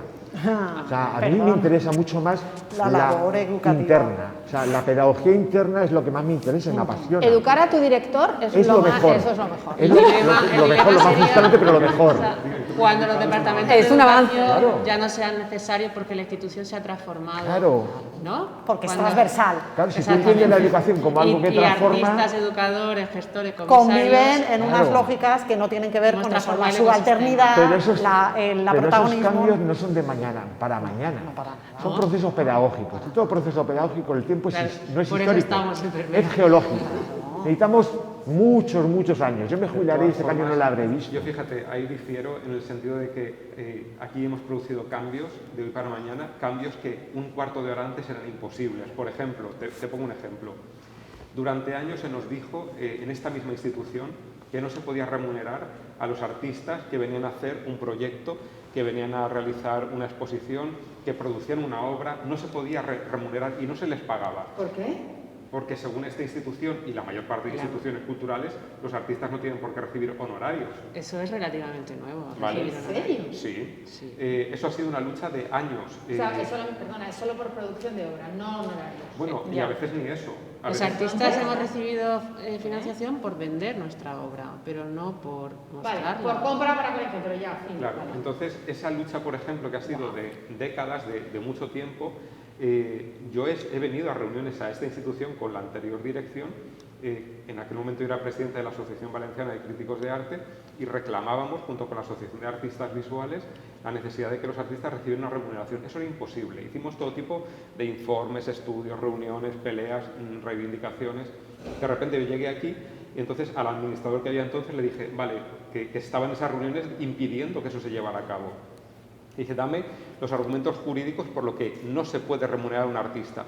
Bueno, claro, realmente no hay ninguno, ¿verdad? Vale, a partir de este momento cada artista que venga al Consorcio de Museos y al Centro del Carmen recibirá una remuneración por su trabajo y se firmará un contrato de honorarios, además de un contrato de producción de obra, de exhibición, de derechos, etcétera. O sea, todo eso se cambió en un día. Es una cuestión de voluntad, claro, es una cuestión de posicionamiento, bueno, de posicionamiento de la institución, y eso no cuesta dinero, no hace falta mucho tiempo, no hace falta grandes procesos, y como eso tantas otras cosas realmente. Sí, o sea, no, yo estoy el que no hubiera de dinero, el que no hubiera dinero en educación, no había ninguna imposibilidad, simplemente había una falta de voluntad por parte de quien dirigía la institución de que eso fuera importante. Son cambios progresivos y son cosas que son pequeñas, son muy grandes, pero son pequeñas, es decir, que construyen un cambio. Pero vosotros partís de una cosa y es, o partís, que no lo desconozco, perdona, o sea, a lo mejor estoy hablando por hablar, pero nosotros tenemos un peso de la institución como institución, o sea, palabra institución, institución, Con todas las letras. que es bestial, o sea, yo tengo arriba una cosa que se llama ministerio, o sea, son agentes muy poderosos y tal, que tienen digamos, un mensaje muy concreto. Entonces, puedes ir haciendo cambios pequeños, pero el cambio de la institucionalidad la conseguiremos después de muchos pequeños cambios como el que tú estás haciendo. O sea, el museo es muy difícil que cambie en su institucionalidad, porque su institucionalidad es lo que le da sentido como algo. Yo, sinceramente, no lo veo así. Yo creo que tiene que ver con las personas, y que las personas lo cambian todo, que las instituciones en sí no son nada, son las personas, hacen a la institución. La institución es una cosa neutra, que se puede ir en una dirección o en otra, y que depende de qué personas están en los cargos políticos, evidentemente, y en los cargos directivos de esa institución es permeable o impermeable, es líquida o es sólida. Todo eso tiene que ver con las personas. Tú tienes al Ministerio, nosotros tenemos 7 instituciones públicas sobre nosotros. La Generalitat Valenciana, a través de la Consellería de Cultura, que es quien lidera esta institución, junto con los ayuntamientos de Alicante, Valencia y Castellón, y las diputaciones de Alicante, Valencia y Castellón. O sea, todo eso está representado en esta institución y tenemos que rendir cuenta ante todos ellos, pero trabajando desde la libertad y la independencia, la no injerencia, la no intromisión. Aquí se ha producido un cambio importante que creo que en algún momento se estudiará en la Comunidad Valenciana, me refiero, de cómo se ha transformado el comportamiento político, procediendo de una etapa y de un tiempo en el que la injerencia política era constante y el capricho del político, sea quien fuera, estaba omnipresente en las programaciones y en aquello que se hacía y que se podía o no se podía hacer, a de repente un contexto en el que existe un respeto absoluto al trabajo de los profesionales, en el que se seleccionan los profesionales con un concurso público, en el que se establecen procedimientos de igualdad, de transparencia, de democratización en el acceso, y todo eso con un respeto a la gestión y una libertad. Por lo tanto, se te da, evidentemente, el control se ejerce para que todo se gestione adecuadamente, como tiene que ser, porque gestionamos una institución pública, recursos públicos, pero con la libertad y con el respeto al trabajo y la no injerencia y la no intromisión. La Creo que esto es historia importante. de todo esto es, cuando cambie, porque cambiará la gestión, los políticos de arriba, vas a seguir teniendo vas a poner el mismo espacio, la misma libertad que tienes ahora mismo. El problema que tenemos aquí, yo por ejemplo en Latinoamérica lo he visto constantemente, es que los cambios políticos implican a cambios institucionales y regresión en los cambios institucionales. Importante. Todo esto que estáis avanzando, que me parece súper interesante, muy poderoso y que tiene que ver con lo que tú dices, lo personal y tal, vale, lo personal, pero también lo coyuntural. Cuando cambia el gobierno que sea, el gobierno en este caso... Es que eso es lo personal. Claro. Sí. ¿Qué va a pasar ahí? Yo sí que entiendo un factor que a mí me parece determinante. Como decías, yo hay veces que esta frase de las cosas salen a pesar del museo. Hostia. O sea, el Departamento de Educación muchas veces cuando está el museo con esa carga de instrucción, de colección, de las prioridades, de toda esa historia, de esa carga de departamentos de conservación muy potentes y luego departamentos satélites con pocos componentes que de alguna manera van a remolque ¿no? Es muy difícil romper una estructura que se ha ido generando no solo con personal, sino con una legislación, con personal, con esos accesos a través de unas plazas Yo sí que creo que están cambiando las cosas, pero sí que es verdad, para mí hay mucho trabajo interno de trabajo con los diferentes departamentos. Para mí esa política de vínculos y de espacios y tiempos también tiene que ver con yo sentarme con la administración y contarles lo que hacemos, Claro. contarles lo que queremos y que vengan a cosas. Yo desde aquí quiero agradecer, este es lo bonito, al equipo educativo que está haciendo un trabajo, porque en realidad, como os decía el primer día, es que lleva un año el equipo educativo, es que no es nada del IBAM. Claro. Y también a la gobernanza, una gerencia que también lleva hace un año y que entiende el papel de educación. Ese es otro papel fundamental. Claro, que es lo que tú decías, o sea, lo importante que es quien dirige, que enfoque hacia un lado o enfoque hacia otro. Y ahí ya tenemos, pero es verdad que luego hay mucho trabajo, porque el gerente es una posición, pero luego hay la jefatura de administración, o sea, no hay muchos temas. O el señor que pone los ordenadores o tal. Es todo, hay que cambiar una estructura y unas... Pero Julia, es verdad, ¿no? Siempre que pensamos en un museo, pensamos en la figura del director como casi como única figura, y hay una figura importantísima que es la gerencia, ¿no? O, por ejemplo, las direcciones de actividades públicas, ¿no? Bueno, en mi museo todavía peor, porque yo tengo una dicefalia, tengo dos directores que tienen, en teoría, el mismo poder. El director artístico y el director gerente. Sí. Claro, bueno, en el nuestro igual, lo que pasa que luego se establecen unas lógicas. Ahí también es interesante, por ejemplo, el Reina tiene el Departamento de Actividades Públicas, el Departamento de Colecciones, ¿no? Y básicamente, o sea, el de Colecciones y de Exposiciones Temporales, los tres. ¿Y qué posición han tenido históricamente también los departamentos de actividades públicas?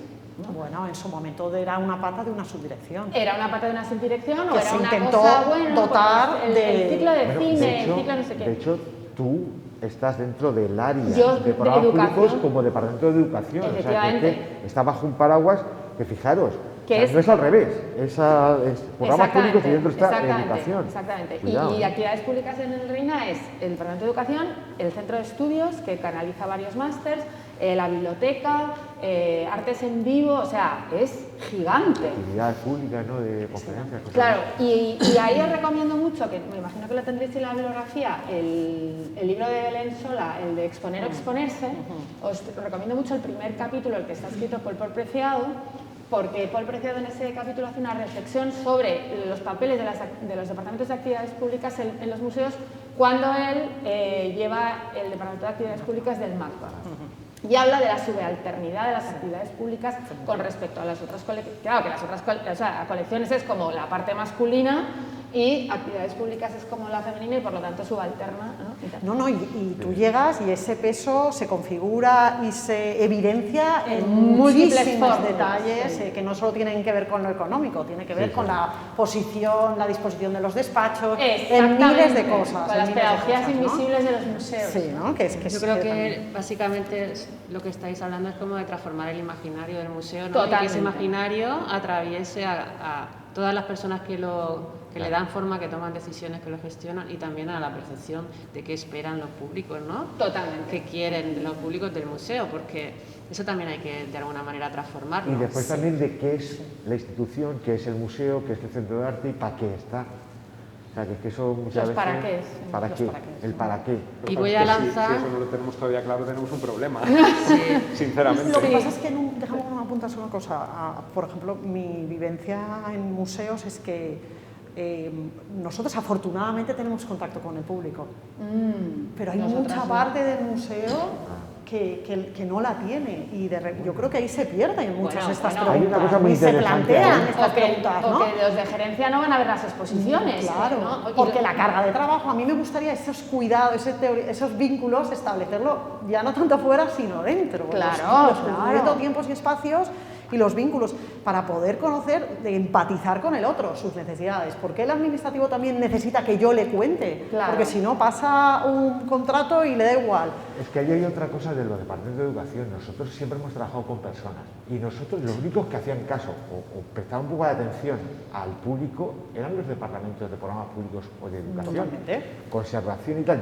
Yo llevo muchos trienios en esto, pero comentaba yo una anécdota del conservador típico que llegas a una comida y te dice: hay una señora viendo mi exposición y sentía que estaba viendo los cajones de mi cocina la señora, ¿no? sea, esas relaciones de cuidado, que esto es algo mío y tal, de la gente que tiene que venir a ver, a decir, a opinar. O sea, los públicos eran algo accesorio para los museos o centros de arte. Y hasta que llegó un momento en que entró toda esta línea del marketing, de los visitantes y tal, que dijeron, oye, va, es que si no viene gente no somos nadie. Y entonces la gente empezó a no verse como público, como participante de un proceso social, sino como un cliente, con lo cual vamos hacia donde vamos, ¿no? Que es verdad que es cierto que no en todas las instituciones culturales, pero yo estoy hablando de una institución grande y desde unas referencias que tengo en el entorno, María también, yo creo que también Julia, pero los grandes museos estamos en esas lógicas, en esa lógica de que la persona no está viendo como un constructor de la propia de lo institucional o de lo constitucional, sino como un cliente. Bueno, pues es una maravilla trabajar en la periferia y desde un posicionamiento periférico y totalmente contrario a esas lógicas de mercado, porque al final de lo que estáis hablando son de lógicas de mercado mercantilistas, consumistas y empresariales, neoliberales y neoconservadoras. ¿Y cómo el Departamento de Educación tiene que lidiar con todas esas? Tenemos la suerte de trabajar en otro contexto en este momento y haber conseguido cosas tan maravillosas que tienen que ver con educar a la propia institución, como por ejemplo que los auxiliares de sala y que el personal de seguridad del propio Centro del Carmen, por ejemplo, hayan normalizado la presencia de niños y de bebés en el centro. Sin tratarlos como delincuentes. Exacto, y sin poner una especie de persona de seguridad detrás de cada niño que corre por este lugar, y que se pueda correr y que se pueda comportar uno con normalidad y que un niño pueda llorar sin que suceda ningún drama. O sea, pero eso, por ejemplo, lo hemos conseguido llevando a cabo acciones como el Espai de Telles. El Espai de Telles es un dispositivo que introduce una novedad en el espacio museístico o expositivo, donde de repente tienes un espacio permanente para atender a bebés y familias de 0 a 3 años. Con eso estás lanzando una señal a la sociedad y le estás diciendo que esa institución es acogedora, es cotidiana, es un lugar de vida. Sí, y por lo tanto puedes ir... eliminando la entrada, ¿no? Exacto. Hasta la no había sitios, por ejemplo, para poder cambiar al bebé. O sea, no había cambiadores de bebé en los museos. Y yo... Nosotros estamos montando, por ejemplo, una cosa que los museos deberían empezar a tener, que son habitaciones de pánico. ¿Vale? Aquí no es la habitación de pánico esta de la película, sino estas habitaciones en las que cuando hay una persona que tiene una crisis, por ejemplo, nosotros trabajamos mucho con enfermedad mental, necesitan tranquilidad en un sitio público con tanta gente y tantos estímulos, se vuelven ya, bueno, entran en crisis absoluta, entonces tienen que ir a un sitio recogido, donde pueden irse con su terapeuta o con su educador a relajarse y tal, no sé qué, no sé cuánto. Eso normaliza un tipo de público que normalmente antes eran los niños, ahora son otros públicos que son molestos. Sería muy utilizada por los miembros de la institución.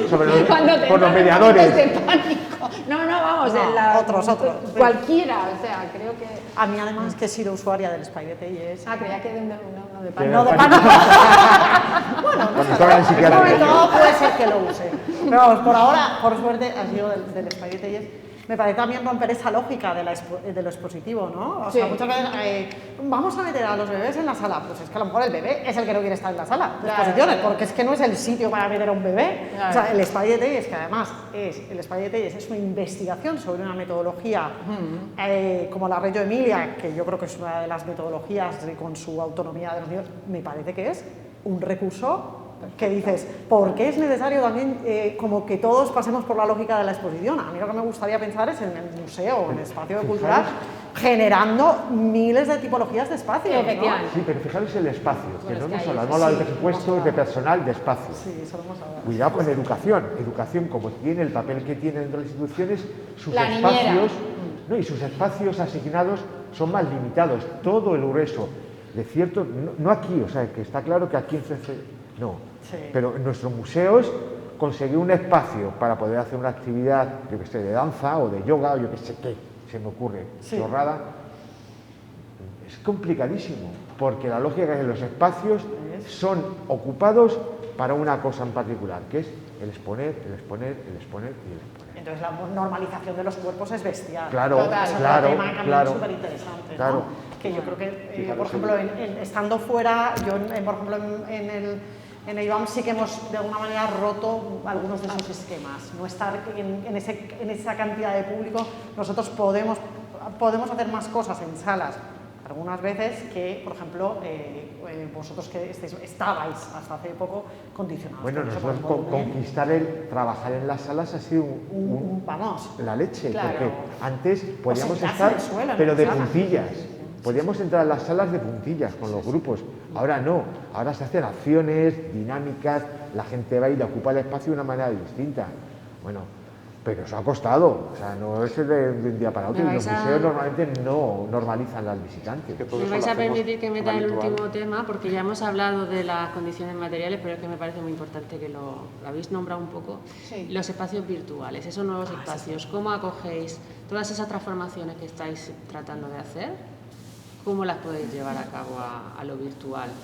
¿Cómo participan los niños del museo en lo virtual? ¿Cómo participan las escuelas en lo virtual? ¿De qué manera la institución se abre, se construye con el mismo sentido que queréis trabajar, sin perderlo? Yo creo que ahí, desde luego, Educatizen ha sido súper pionero y hay que reconocer su labor ahí. En concreto, en el museo, yo creo que estamos emigrando de una web de servicios y de información y de horarios y no sé qué, a una web de acción, y está costando muchísimo, porque ahora mismo, pues sí, hay cosas por Zoom y no sé qué, pero que sea una web mucho más de acción todavía nos queda. Yo rápidamente invito a las personas que nos están viendo a que os metáis en el programa que acabamos de, además, inaugurar el martes pasado, que se llama Como la palma de mi mano, que tiene que ver con toda una serie de actividades en remoto, con teléfonos móviles, que hemos hecho con un mediador muy interesante que vais a tener la semana que viene, que es Cristian Fernández Mirón. Entonces, con Cristian hemos diseñado todos esos recorridos y pretende ser un inicio, pero sigue siendo un inicio, o sea, interesante, pero a mí se me queda corto. Bueno. Porque creo que o sea, igual que el Thyssen en eso va fenomenal, pues el Reina Sofía pues tiene mucho que ver con la presencia física, y la parte digital le falta mucho recorrido por hacer. A nosotros el confinamiento nos vino muy bien realmente. Trabajamos como bestias, pero nos ayudó para repensar la parte digital. La posibilidad de plantear actividad cultural online y actividad educativa y de mediación online. Y esto nos permitió que en el periodo de 2 meses de confinamiento desarrollamos 80 actividades culturales online nuevas que no existían. Por lo tanto, trabajamos de verdad mucho, pero estamos contentos de haber puesto en marcha un modelo de trabajo del que no disponíamos y que ahora nos parece absolutamente necesario. Por ejemplo, con Arquilecturas, que es el equipo que se ocupa de la educación y mediación aquí en el Centre del Carme a través de la convocatoria Tanchen, pusimos en marcha todo un dispositivo de acciones y de actividades que estaban pensadas en atender una necesidad muy concreta de familias con niños en casa confinadas y sin recursos más allá de lo que tuvieran en casa, ¿no? Porque claro, uno puede imaginarse proyectos educativos maravillosos, pero que necesitan unos recursos que cualquier persona no tiene en su casa. De manera que con un folio, un lápiz, los tubos de cartón del papel higiénico o cualquier elemento... Eso mejor no hablamos, José Luis. O cualquier elemento sencillo que cualquier familia, cualquier persona tiene en su casa, de repente se desarrollaban proyectos e iniciativas que eran muy potentes, muy chulas y que te ayudaban incluso con el tema de la arquitectura, que ellas lo trabajan mucho, a reconocer e identificar las propias estructuras de canalización y de sistemas de instalación de la propia casa, ¿no? Pues para reconocer tu propio espacio, no sé, hubieron un montón de proyectos muy interesantes que los mantenemos lógicamente en la web, accesibles a todo el mundo, y que nos ayudaron a dar un paso adelante a la hora de plantear iniciativas que vamos a continuar desarrollando y que nos ha llevado, por ejemplo, al proyecto Calais, que es en el propio claustro gótico del Centre del Carme, en el punto de educación y mediación. Tenemos un montón de elementos de cartón y de madera para poder interactuar. Muchos de ellos proceden de elementos en desuso de las propias del departamento de exposiciones y de montaje y tal, maderas y tal, que se han reutilizado, y que de repente con eso se genera una especie de juego expandido en el propio espacio del claustro para desarrollar actividades, evidentemente con reserva previa, con grupos limitados, etcétera, pero unimos de alguna forma actividades virtuales con presenciales y nos adaptamos a esa doble realidad que me parece que es necesaria en este momento y que seguramente vamos a seguir creciendo en esa dirección. Qué bien. Y nosotros, la verdad es que en el periodo de confinamiento sí que, bueno, me imagino que estaréis igual, porque nosotros hasta tuvimos un corte donde, aunque no podíamos generar más gasto, o sea, teníamos que adaptarnos con lo que ya estaba de alguna manera contratado. Por lo tanto, sí que hicimos un esfuerzo y se sacó una readaptación de todos los programas que se denominó, era un paquete que se denominó Libama en Pijama, pero que aún es verdad que seguía las lógicas de que en realidad estás readaptando lo que tú en ese momento habías producido, ¿no? Pero creo que muy dignamente, muy bien, pero claro, era en ese proceso de, bueno, vamos a ver cómo lo no presencial. Sí que es verdad que ahora, desde adultos tenemos varios programas de laboratorio que de alguna manera recorren todo el año o ya periodos más largos, porque la idea de laboratorio también es algo que en este contexto no solo con centros escolares, y ahí sí que estamos ya pensando en lógicas de digitales, inicialmente digitales, ¿no? Como repositorios que tengan materiales o para lo que os decía de los centros escolares. Sí que me interesa mucho lo de, por ejemplo, lo que has hecho de los sonidos, de cómo digamos que hay los sonidos o, por ejemplo, otras cuestiones de otras disciplinas artísticas que se pueden adaptar a lo digital, y también en el campo de la accesibilidad, que no teníamos nada desarrollado, no teníamos capacidad para desarrollar nada.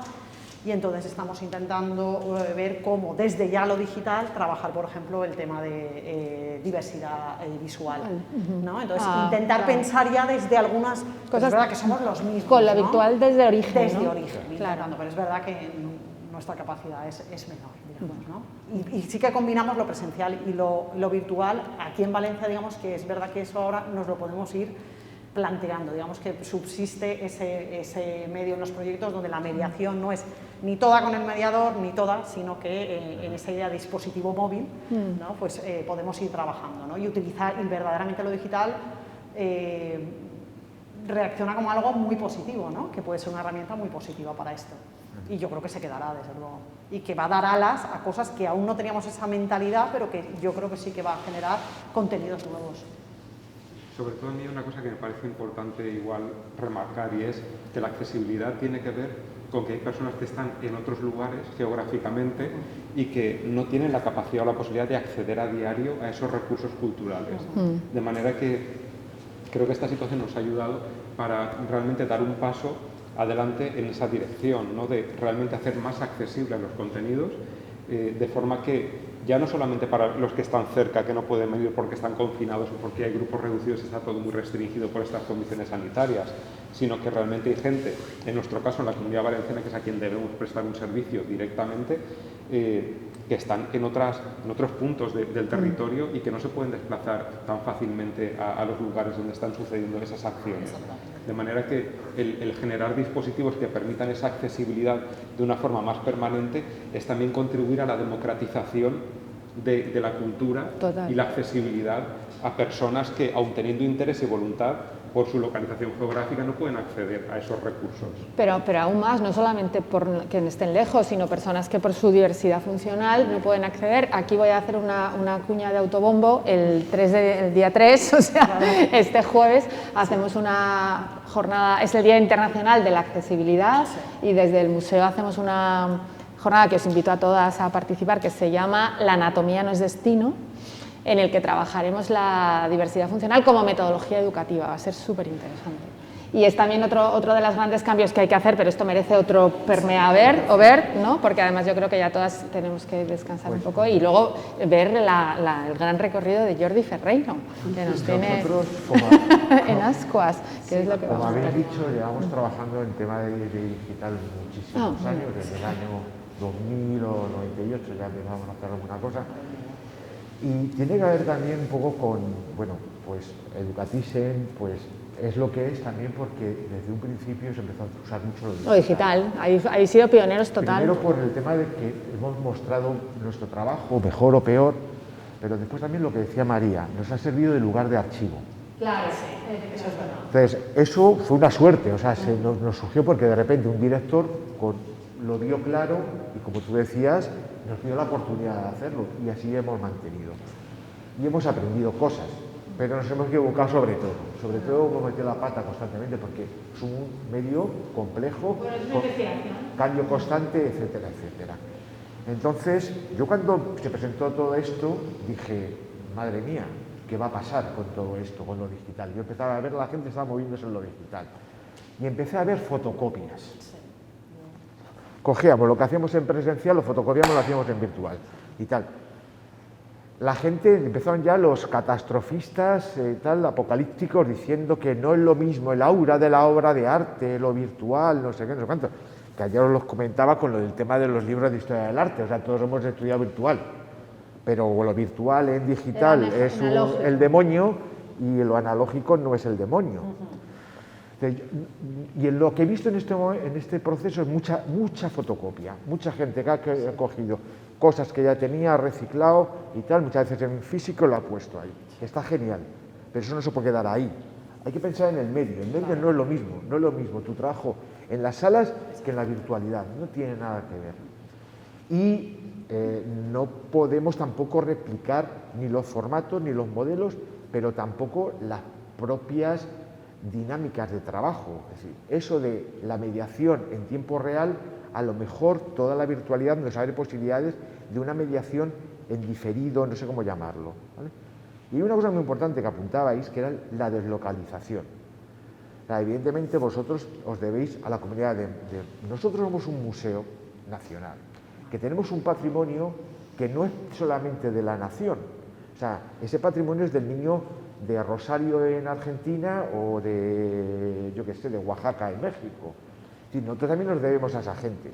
Ahora lo que hemos visto es que se ha abierto una posibilidad y una normalización de trabajo con lugares así lejanos, no con otros museos, otros especialistas, sino con las propias escuelas, en Perú, en Chile, tal, que eso es súper interesante. Pero esa oportunidad la tenemos que alimentar, porque si lo hemos hecho, nos olvidamos cuando termina la pandemia, es que no hemos hecho nada.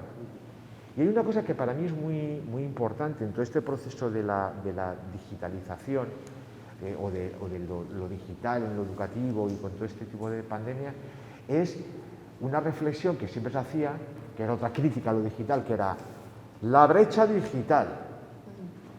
Entonces, nosotros hicimos una reflexión, vale, bien, sí, los centros no tienen Zoom, no tienen ordenadores, los niños no lo tienen en casa, no sé qué, no sé cuánto. ¿Podemos hacer algo desde lo digital, alguna cosa con tecnología de bajo nivel? Y nosotros empezamos a trabajar en una cosa que nos importaba mucho. No nos importaba tanto ofrecer nuevos contenidos, porque ya tenemos muchos, sino que las redes sociales y lo digital nos sirviera para cuidar a esa gente con la que trabajábamos en procesos, en proyectos a largo plazo, para que no se cayera la relación, para seguir manteniéndola. Y empezamos a hacer proyectos con WhatsApp, con audios de WhatsApp, con imágenes, con fotos y tal. Claro, eso también necesita una tecnología, pero lo curioso es que hasta con los grupos de gente en situación de calle puede funcionar, porque suelen tener acceso a ese tipo de tecnología a través de las redes públicas, de no sé qué, no sé cuánto.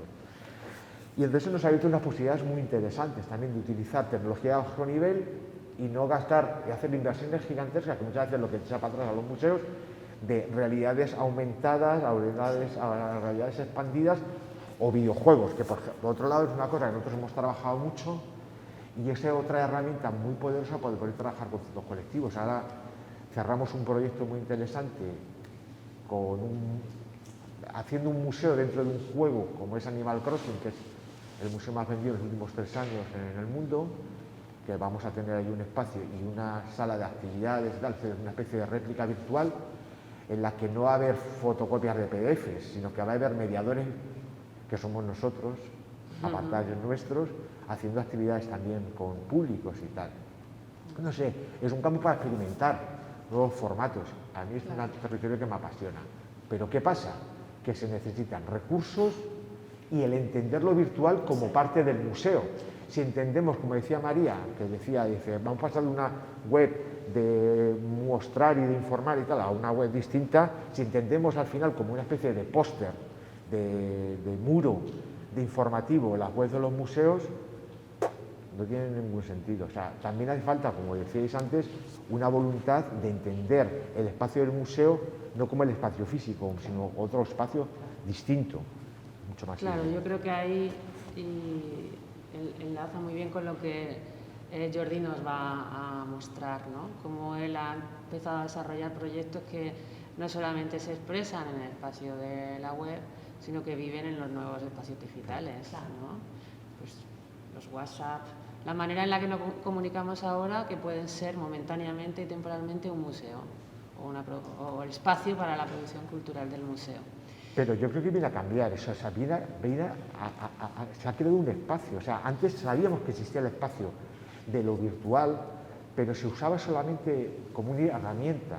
Ahora sabemos que ese espacio existe y que se está viviendo, lo estamos viviendo unos y otros. Yo es que ahí tengo que... Yo provengo de... Claro, Rufino, tú no nos conocemos tanto, pero yo llevo muchos años trabajando en el arte digital y los artistas sí que hemos estado mucho explorando eso. Claro, sí. Y ahora es un momento que había ciertos espacios en los que eso se compartía, pero como una experiencia que la expongo y te la cuento, ¿no? La ves. Sí. Pero los artistas ya lo estaban haciendo como experiencias donde habitar. Y ahora ya, pues eso se ha generalizado, se está explorando. Evidentemente, el espacio del arte digital pues llevaba un tiempo ya dándole vueltas. Y creo que ahora se abren muchas posibilidades, porque ya no es solamente un territorio específico con esa etiqueta de arte digital, sino que es prácticas culturales en espacios híbridos y territorios que son pues como la vida misma. Estamos continuamente entrando y saliendo. Estoy aquí, pero estoy conversando con gente en otro lado, estoy retransmitiendo en streaming y vivo en ese espacio híbrido. Los museos también son ya eso, ¿verdad? Sí. Claro, lo que pasa es que el museo le cuesta porque el museo se basa en la idea de que hay solo una obra en el mundo que vas a ver ese sitio. Claro, el edificio, ¿no? Entonces como que rompe su esquema fundamental y básico, ¿no? Claro. Pero bueno, yo creo que evidentemente es lo que le toca, pero que también tiene que ver con el cambio generacional. Tú hablabas de la pirámide, ¿no? Pero que los jóvenes, yo creo que su manera de relacionarse con el museo, eso es otro tema para otro día, vamos, ya sería imposible. No, pero los jóvenes cómo conectan con un museo que no habla su idioma. Sí. Entre otras cosas. Y hay una cosa también muy interesante, o sea, que también hay que entender desde la perspectiva de eso que tanto manido ha sido de la web 2.0.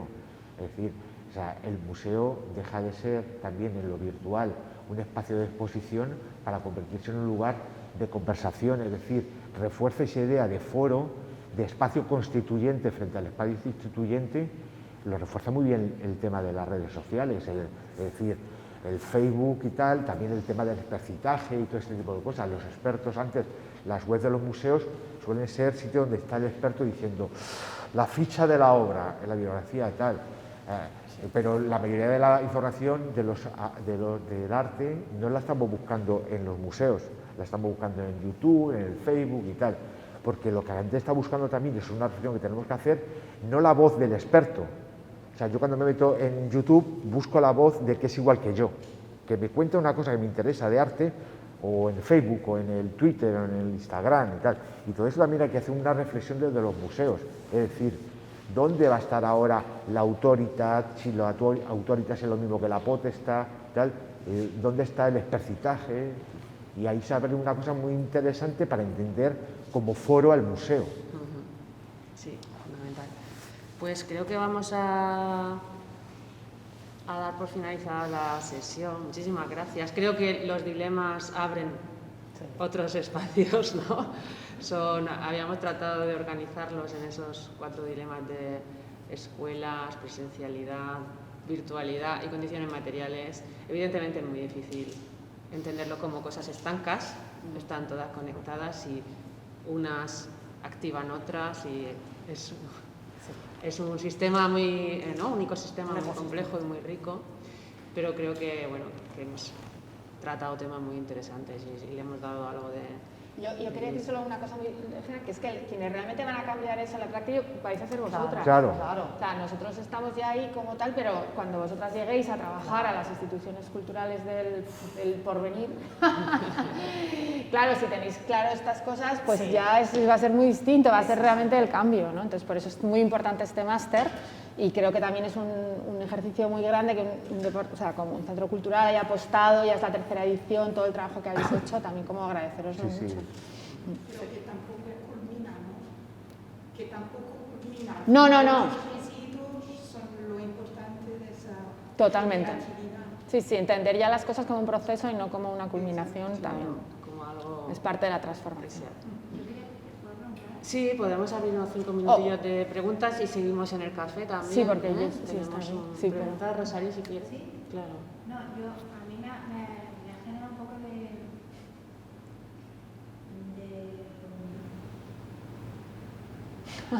contradicción, ¿vale? El hecho de tener a 3 monstruos... Yo soy más guapo sin mascarilla, ¿eh? Yo te agradezco, pero... Yo no sabes cómo estaba de joven. No sé si le interesa estar en el apartado monstruo. Yo creo que... Yo lo dejo estar. Te entendemos perfectamente. Gracias. Quizá el Iván menos, frente a un pequeñito, ¿no? ¿Te refieres al tamaño de monstruo? Sí, monstruo en cuanto a instituciones. Sí. Es como un saltamontes, un dinosaurio, tiene un canguro... Yo estuve el domingo en el Reina Sofía, por ejemplo, y por la accesibilidad no pude entrar porque llevaba una maleta de mano. Ah, claro.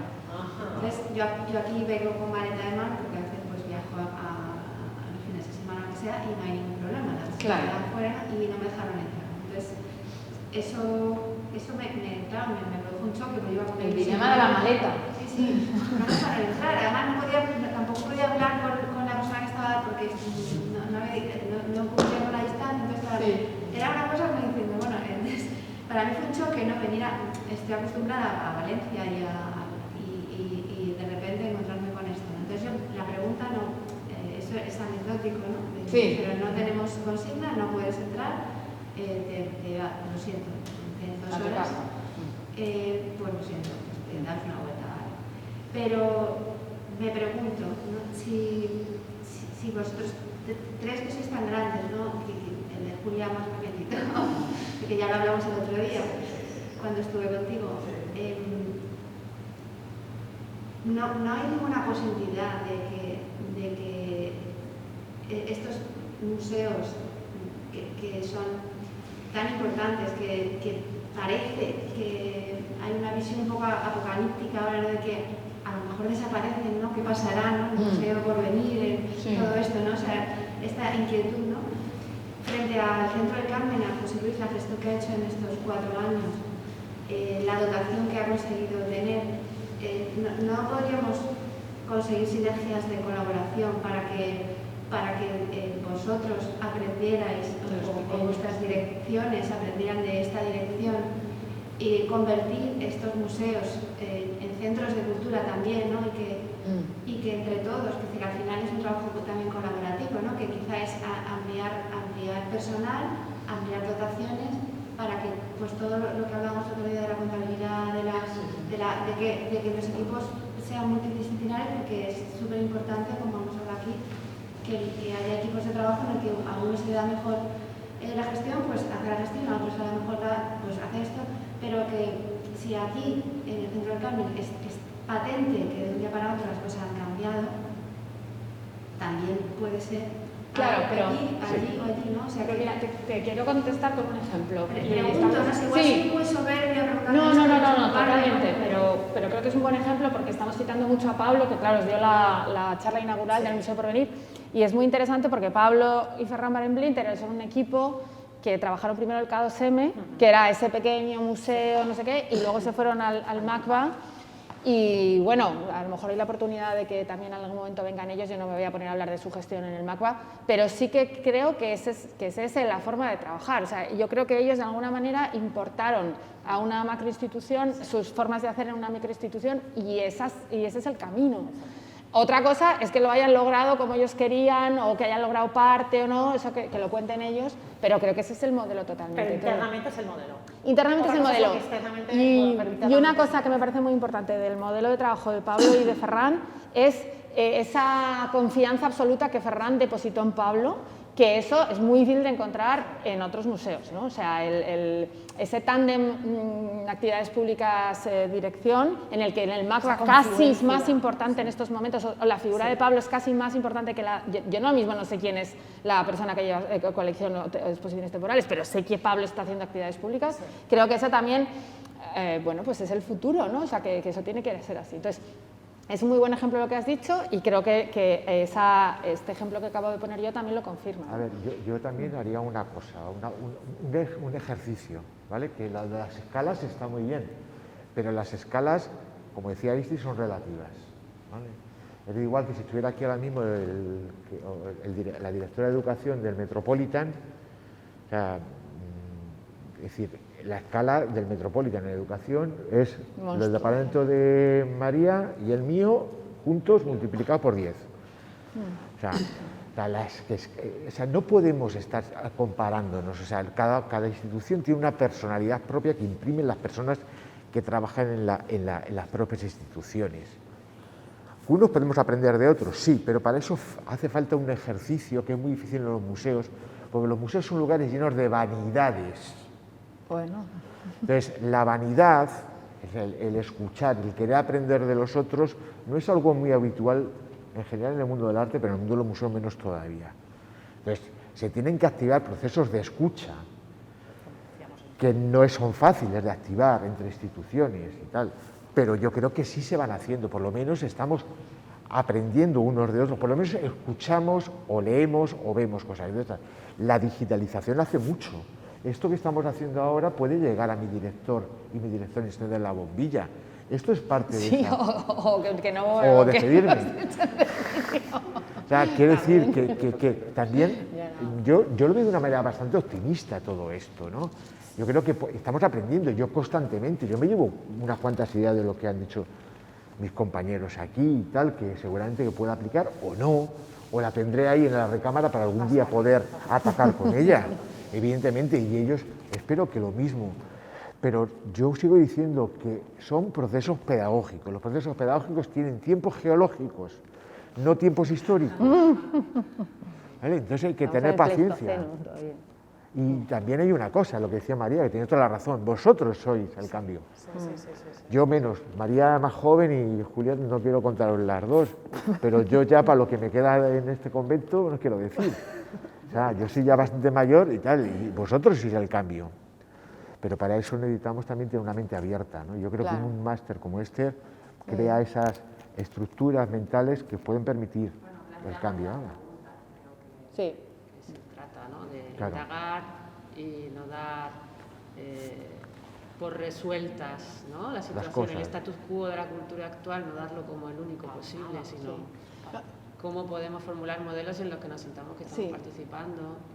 Y solo quería decir que he puesto el ejemplo de Pablo y de Ferran, pero que aquí tenéis un ejemplo maravilloso que es el de José Luis y Pepe. O sea, y Pepe Campos también, ¿no? Que además es una figura que tú te encuentras al llegar, o sea, que ahí tuvisteis como mucha suerte, pero que también, porque tú no eres un director que apoya al Departamento de Educación, tú eres un director que te imbricas en el Departamento de Educación y que luego también recibes un feedback maravilloso de Pepe, ¿no? Y Pepe también, no lo hemos citado, pero es que, o sea, es un trabajo increíble también el que ha hecho. Que aquí hay una cuestión muy interesante que es el tema de las escalas, van hacia modelos también de gestión de museos y tal. Claro, el museo social, pero es eso. El museo social es una cosa, y aquí, por ejemplo, en Latinoamérica es un modelo bueno, un paradigma que funciona mucho, pero aquí el modelo, por ejemplo, yo le llamaría el vuestro, el CCCC, le llamaría un modelo de propósito, un museo con un modelo de propósito social, que no es un museo social, pero de propósito social, ¿no?